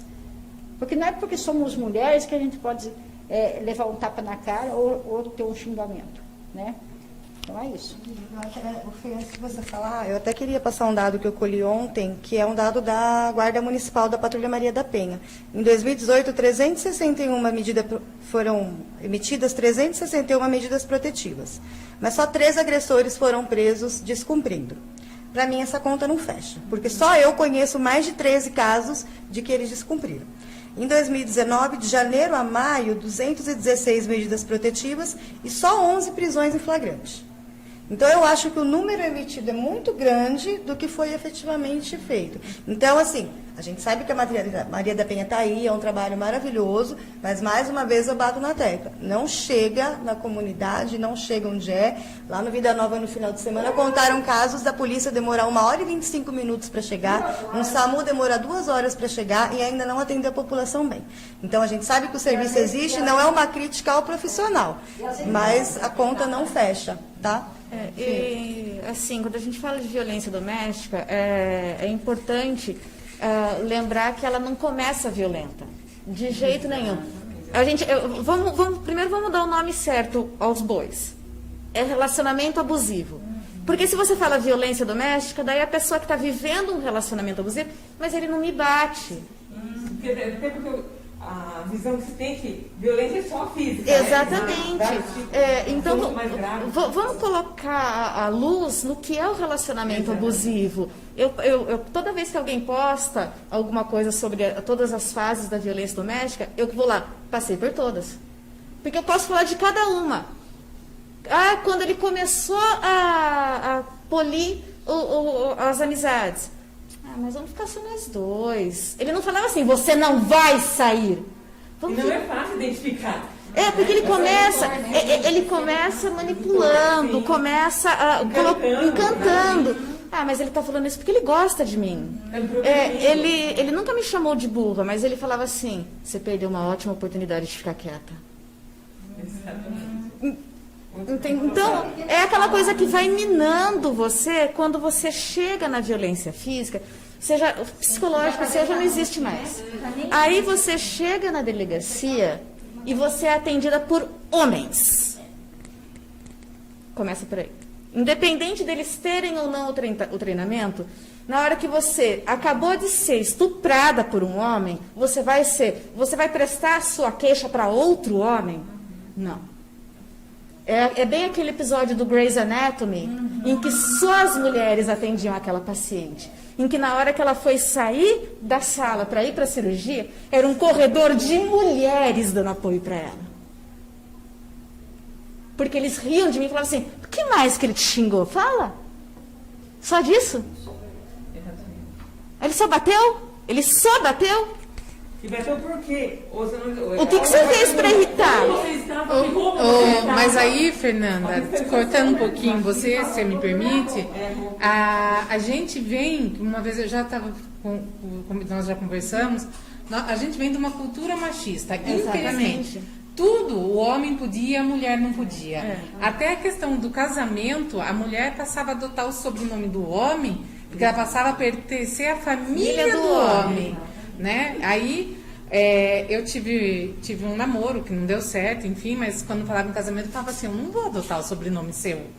Ele até entendia, mas a mãe dele não entendia porque ela foi criada machista.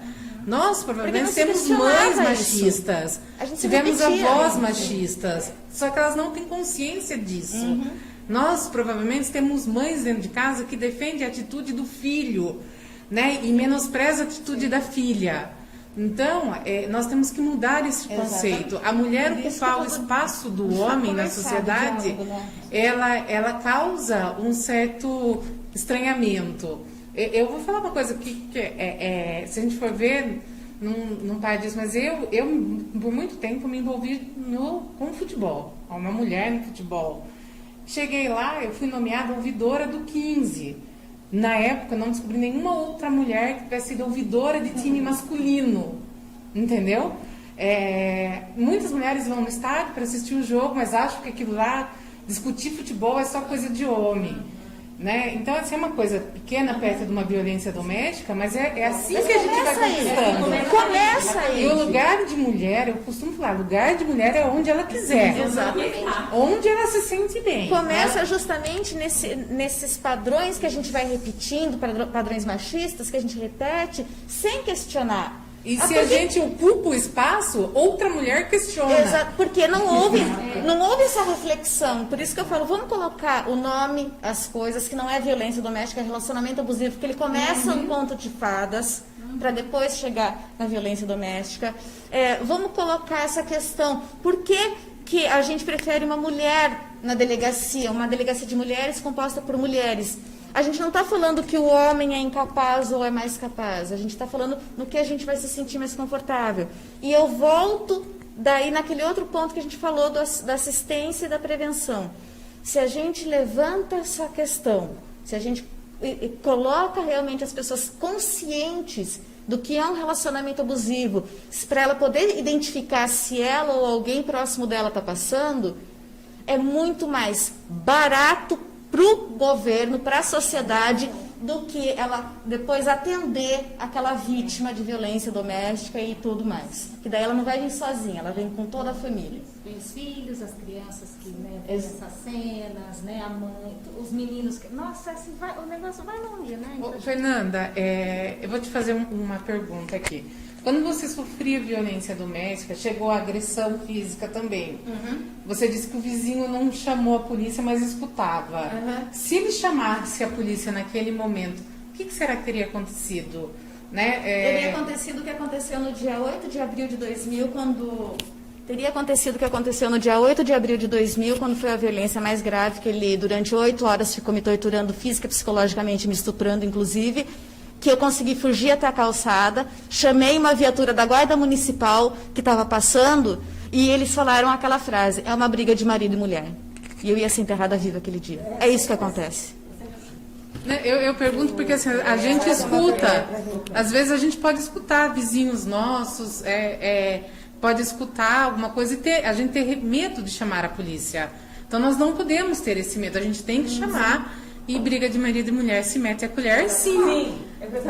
Antes que matem a mulher.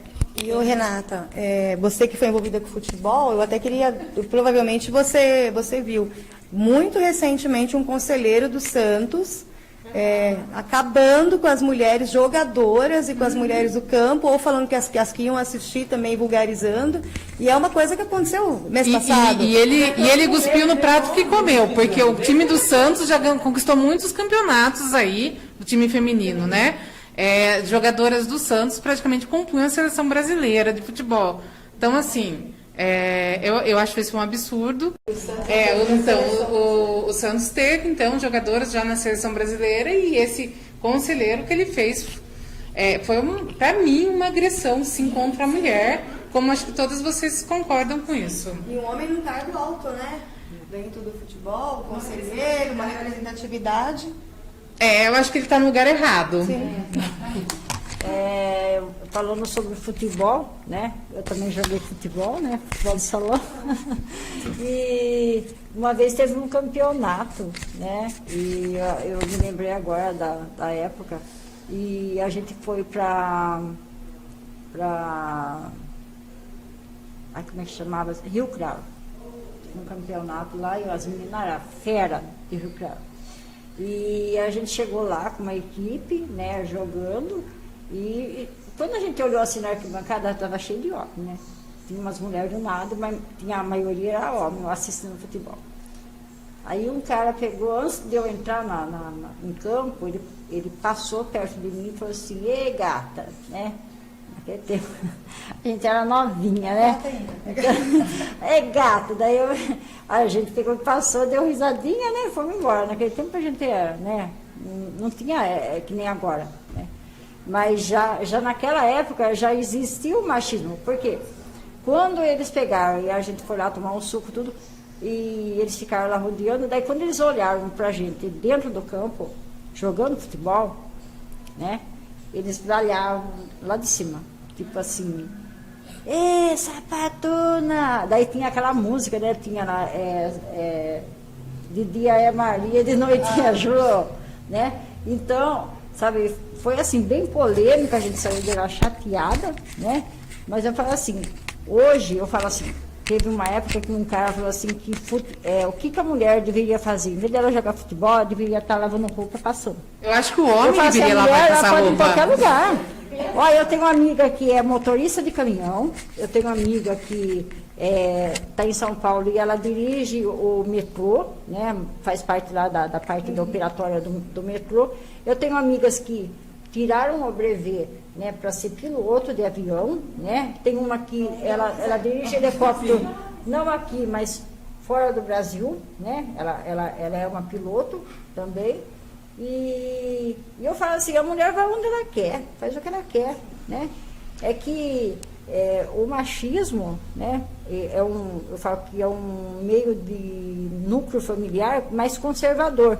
Então, aquele núcleo familiar mais conservador coloca isso na cabeça dos homens. Não é só machismo, né? E hoje eu ensino para meus filhos a mesma coisa, sabe? Nada de machismo. Porque um preconceito estrutural que vai ramificando no machismo, que nem a mulher. Não é só o preconceito da mulher jogar, é o preconceito de achar porque a mulher joga, ela é homossexual. Né? E aí é a raiva do homossexual. Então vai ramificando, né? E teve uma vez também, quando eu fui fazer um curso, essa é barata, fui fazer no Senai um curso, né? De torneira mecânica de CNC. Era a única da Sim, aí eu e mais uma outra amiga minha, duas doidas. E também fui fazer hidráulica. E porque a gente queria trabalhar na Caterpillar, né? E a gente foi trabalhar. Obrigada.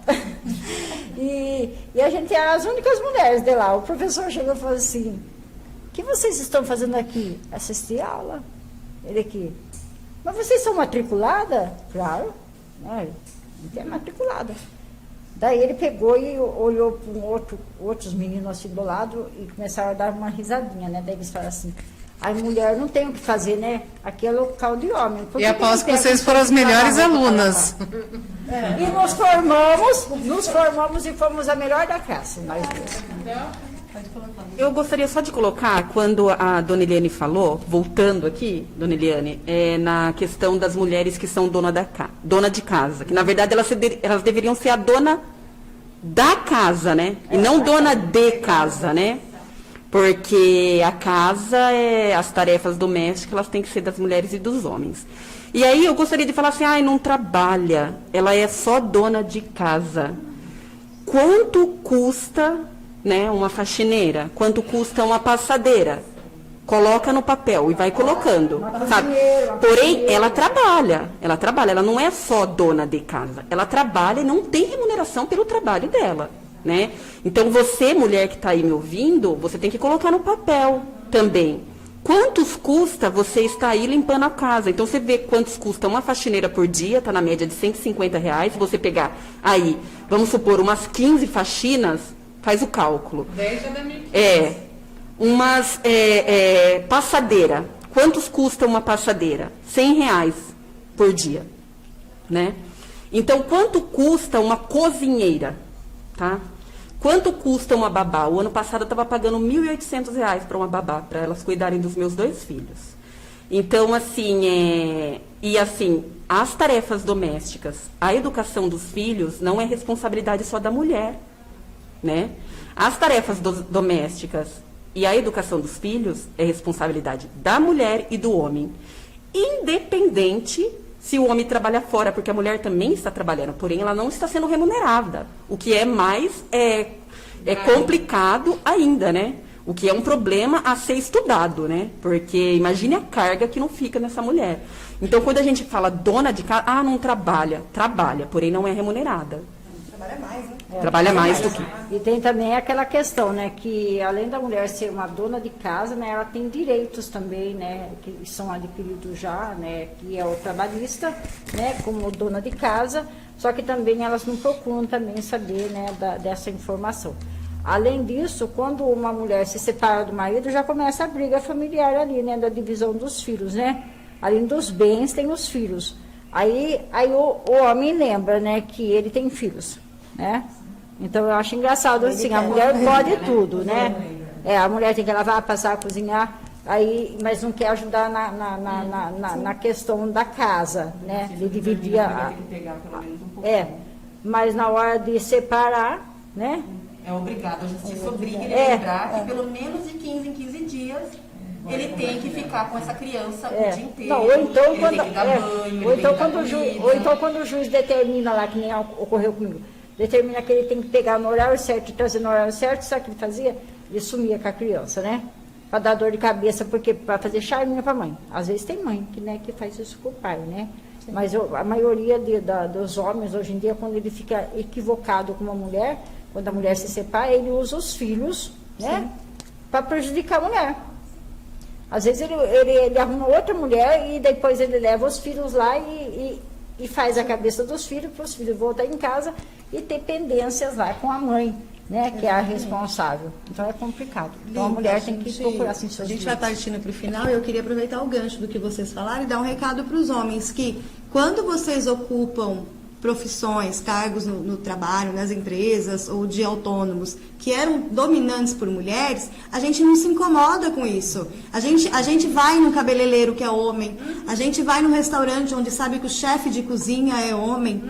Eu conheço um amigo meu que é manicure, eu nem sei se existe manicure no dicionário, mas eu acho incrível, ele faz alongamento em gel e é um homem. E aí ele sofre preconceito estrutural também. Você é gay? Não, ele não é gay, ele é casado. E tem advogado homem entendeu? Também, né? Professores, nós somos da época que era raríssimo ter um professor, principalmente no ensino fundamental 1. Infantil. Hoje tem, e a gente não se incomoda de vocês ocuparem hoje espaços que eram predominantemente mulheres. Entendeu? Faxineiros e por aí vai. Técnico de enfermagem, por exemplo. Técnicos de enfermagem, a grande maioria eram mulheres. E tá tudo bem que vocês querem ocupar isso. Claro, e a gente quer. E a gente só quer a mesma coisa. A gente não quer tomar a vaga de trabalho de homem nenhum. A gente só quer poder ocupar. Eu acho que a mulher tem espaço em qualquer local. Eu já ouvi de uma criança de 9 anos que se um dia entrar num avião e ver que o piloto é mulher, ele não entra. Então, é uma coisa que... você acha que a criança tirou isso de onde? Né? Então, é uma coisa estrutural que a gente tem que trabalhar. Eu lembro o dia que a minha filha chegou em casa e falou assim, mãe, azul é de menino, rosa é de menina. Eu surtei. Eu falei, não. Abri o armário dela e mostrei todas as roupas que ela tinha de cor azul. Foi azul é de menina também, e rosa é de menino. Né? A gente tem que parar de separar. Né? Tudo é de todo mundo. Até porque isso depende do lugar que você está. Tem lugares do mundo em que o azul é de menina e o rosa é de menino. Eu sei porque como eu dava aula de inglês, a gente falava muito de cultura mundial. Em vários países é totalmente trocado a cor. Totalmente trocado. Só colocando uma coisinha, a gente falou muito de violência e da questão da proteção. A Defensoria Pública, ano passado, eles fizeram um programa, não para as mulheres, para os homens. E eu achei fantástico. Porque a gente fala com a mulher, a gente conversa a mulher, a gente tira a mulher daquele relacionamento abusivo, ela vai se relacionar com outro homem que pode ser um outro relacionamento abusivo. Então, se a gente trata a questão, a gente traz essa consciência à mulher, mas a gente não traz essa consciência ao homem, vai ser só um círculo vicioso. E eles desenvolveram isso, que eram rodas de conversa, em que os homens participavam para começar a entender todo esse machismo estrutural, entender essa violência que ele mesmo não entendia, porque ele tinha dentro dele. Nós que somos comportamentais, a gente sabe que a gente exterioriza aquilo que a gente já tem implantado dentro da gente. Ele recebeu aquela violência também, de alguma forma. Então, era feito um trabalho. Infelizmente, por causa da pandemia, eu estava conversando com a doutora Carolina, ela falou que, infelizmente, por causa da pandemia, os grupos pararam, mas que a ideia está ali, só está esperando poder voltar. E é uma coisa essencial. É como se a gente trata o doente, mas não tira o vírus da rua. O que causa, né? O sintoma. Imagina se esse projeto entra dentro de empresas, por exemplo, da Caterpillar. Fantástico. Mais de 1000 homens. Porque a proposta era justamente fazer eles refletirem sobre isso. Quando a gente tem a reflexão, a gente tem a mudança. Exato. Só complementando o que a Fernanda falou, é o Grupo Reflexivo de Homens. Ele foi idealizado pela professora Thelma, lá da Unimep. É fantástico, em parceria com a Defensoria Pública, Ana Carolina, Karina Sabedotti, que é a psicóloga lá da Defensoria Pública, doutora Maria Cristina Marton, que era a promotora pública da Vara Civil aqui de Piracicaba. E foi fantástico, e é realmente isso. A gente tem que tratar o agressor. A gente trata a vítima, a gente fala o tempo todo para a vítima, mas a gente não trata o agressor. E foi fantástico elas iniciarem esse projeto. E acho que, assim, por conta da... Isso, uma boa resposta. Inclusive, teve homens que eles mesmos, né, porque, assim, eles que têm que procurar, né? Ele é apresentado e tem que ter partido próprio homem, não é uma coisa obrigatória. Parecia que ia até ser obrigatório, mas não sei se chegou à conclusão disso. O Ministério Público estava tentando. Mas no início foram os próprios homens que procuraram. E é fantástico. E é realmente isso, porque a gente fala de nós para nós o tempo todo, só que a gente não trata o agressor. Só para finalizar, eu penso que não perpetuar essa cultura de criminalizar, né, e punir.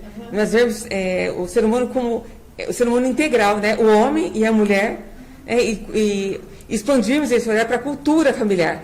Com essa abordagem sistêmica, que eu acho muito interessante nós tentarmos implantar, né, porque o SUS já reconheceu a abordagem sistêmica, a abordagem das constelações como um método, um instrumento que pode ser utilizado dentro do SUS, já faz 2 anos isso. Eu não vi ainda aqui em Piracicaba nenhum lugar ser implantado, mas ela trabalha justamente com essa questão, com o olhar familiar, com o sistema familiar. Então, tanto o homem como a mulher vai ser compreendido o porquê nessa história. Porque você vê na raiz da história familiar, tanto do homem e da mulher, a raiz da violência.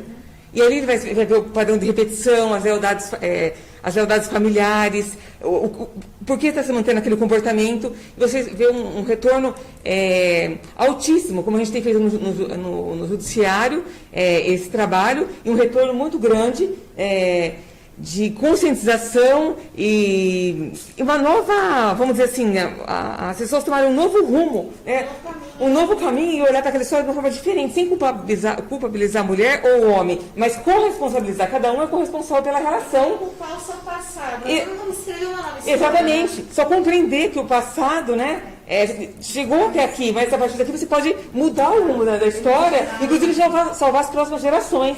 Eu penso que essa é uma proposta potencializadora. E bem interessante e barata, porque nós trabalhamos em grupo, você trabalha constela 2 pessoas, coloca 200 pessoas em uma sala e reverbera em todas. Então, quer dizer, é um trabalho muito barato voltado para a saúde pública ou mesmo para a área da assistência social. É uma abordagem bem interessante que eu acho que nós poderemos propor. Você quer fazer alguma colocação para a gente encerrar? Nós vamos partindo para o final, então. O Grupo Mulheres do Brasil Núcleo Piracicaba agradece a presença de cada uma de vocês. Foi muito produtivo, eu acho que foi muito legal montar assim, um encontro multidisciplinar, né? Porque cada uma na sua área com seu conhecimento, tanto profissional quanto pessoal.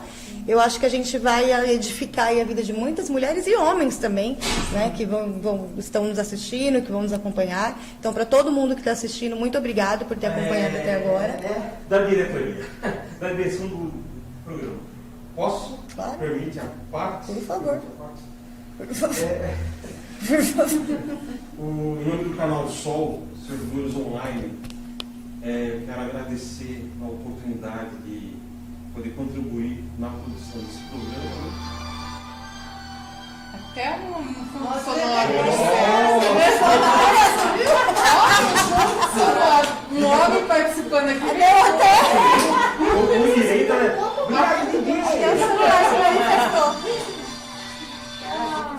Fica tranquilo, porque embora não é ao vivo, é sem corte. Não vou cortar não. E hoje em dia faz parte da nossa realidade. Estar dessa forma dinâmica, atento, antenado às redes sociais, fica tranquilo. Mas em nome do Sol, eu quero agradecer a oportunidade de poder contribuir para a produção do programa, né? É o primeiro programa de Mulheres do Brasil. Que legal. Somos imortais.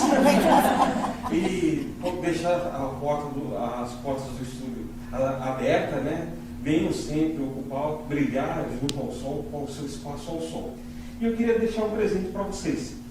Mas aí vem aquela polêmica que todo homem tem, aquele medo, aquela questão que todo. Aí eu vou falar bem como homem mesmo, né? Como presentear mulheres pensantes. Sem ser machista. E daí eu falei, vou dar uma flor para cada um em nome do estúdio, né? Mas daí eu vi que parece que faz alguns anos que a moda é nome de rosas, né? Ainda mais uma data tão importante para o pensamento crítico, científico, que é agora, dia 8. Daí confesso que entrei num conflito e falei, o que eu vou dar? Eu falei, sabe uma coisa, eu vou dar o que eu gostaria de ganhar. Então eu fui atrás de um grande amigo, nosso parceiro, patrocinador, Emerson, da Pimenta e Medina. Nós vamos estar soltando comercial do Emerson aí. Olá, servidor público. Você sabia que o Pimenta Medina é o melhor correspondente bancário para os servidores públicos?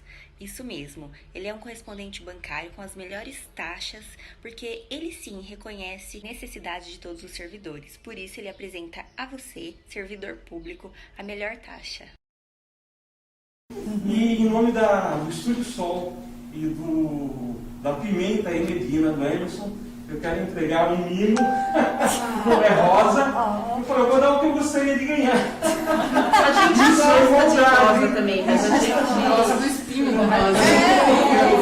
Entregar simbolicamente para todas, né? Para todas vocês, ou melhor, simbolicamente para a Fran, mas todas, depois eu quero fazer uma foto com todas, entregando uma lembrança do Estúdio Sol da Pimenta e Medina. A gente adora. Obrigada. Não é rosa. E se fosse também não teria problema. Chocolate de rosa. O problema é que a gente não gosta de ser lembrada no dia 8, que é o dia de luta das mulheres, apenas com uma rosa. E depois, nos outros dias, a gente sofre agressões. Só os espinhos da rosa. Mulher é todos os dias. A vingança não vai ter espinho, mas vai ter espinha, viu? Muito obrigada, de Lima. Muito lindo. Inclusive, uma dica que eu aprendi com a minha mãe: homens que vão comprar presente pro Dia Internacional da Mulher, nada de panela, liquidificador. É um presente para mulher, não para a mulher. Não é algo que vai ser comprado. Presta atenção no que aquela mulher. Aí tem as demandas dela, né? É um presente para mulher, não para casa. Para casa não para qualquer menino. Tá. Eu também, a gente Então, muito obrigada a todas que estiveram conosco aqui. Renata, Aldelise, Eliana, Fernanda, Graziela, Ana Paula. Eu convido todas as mulheres, muito obrigada, entendeu? Sigam as nossas redes sociais no Instagram, quem estiver assistindo, Grupo Mulheres do Brasil Pira, e no Facebook também, tá? Ou entrem no site www.grupomulheresdobrasil.org.br. Eu quero convidar vocês também a conhecerem o movimento Unidos pela Vacina, que é um movimento suprapartidário que o Mulheres do Brasil vem liderando. Olá, pessoal. Eu sou a Luiza Helena Trajano. Estou junto com um grupo muito grande fazendo Unidos pela Vacina. Eu quero me dirigir aos prefeitos de cada cidade desse Brasil. A gente sabe que é vocês que vão responsabilizar pela aplicação da vacina. E nós queremos muito estar com vocês, porque a gente sabe a dificuldade de cada cidade para isso. Nós não temos nenhum partido político, nós não temos nenhum interesse, nós estamos aqui para juntos vacinar os brasileiros de todo esse país até setembro. E por isso eu conto com os prefeitos. Venha até nós, se alinhe. Nós estamos mandando uma pesquisa para que, por favor, respondam o mais rápido possível. É essa pesquisa que nós vamos saber o que vocês precisam em cada cidade para a gente poder estar junto com vocês. Nós queremos estar junto, porque esse desafio de vacinar até setembro não é só de nós, é de todos nós e principalmente das prefeituras. Mas a gente não quer deixar vocês sozinhos. Por favor, responda essa pesquisa o mais rápido possível e vocês vão ver que vocês vão ter resposta. Nós do grupo Mulheres do Brasil e desse movimento maravilhoso Unidos pela Vacina, agradecemos muito. Conto com vocês, prefeitos e prefeitas dessas cidades do Brasil. Muito obrigada.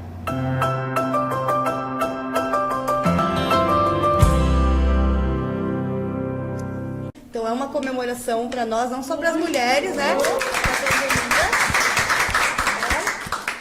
Agradecer tanto ao secretário, doutor Filemon, quanto ao doutor Moisés Taglieta, né, pelo contato, por aderir, pelo carinho que nos recebeu. Feliz Dia Internacional da Mulher, é um dia de comemoração, mas a gente não pode deixar de sempre salientar e lembrar as lutas. Até mais. Só para finalizar, o Sol, ele falou que ele não sabe como presentear as mulheres.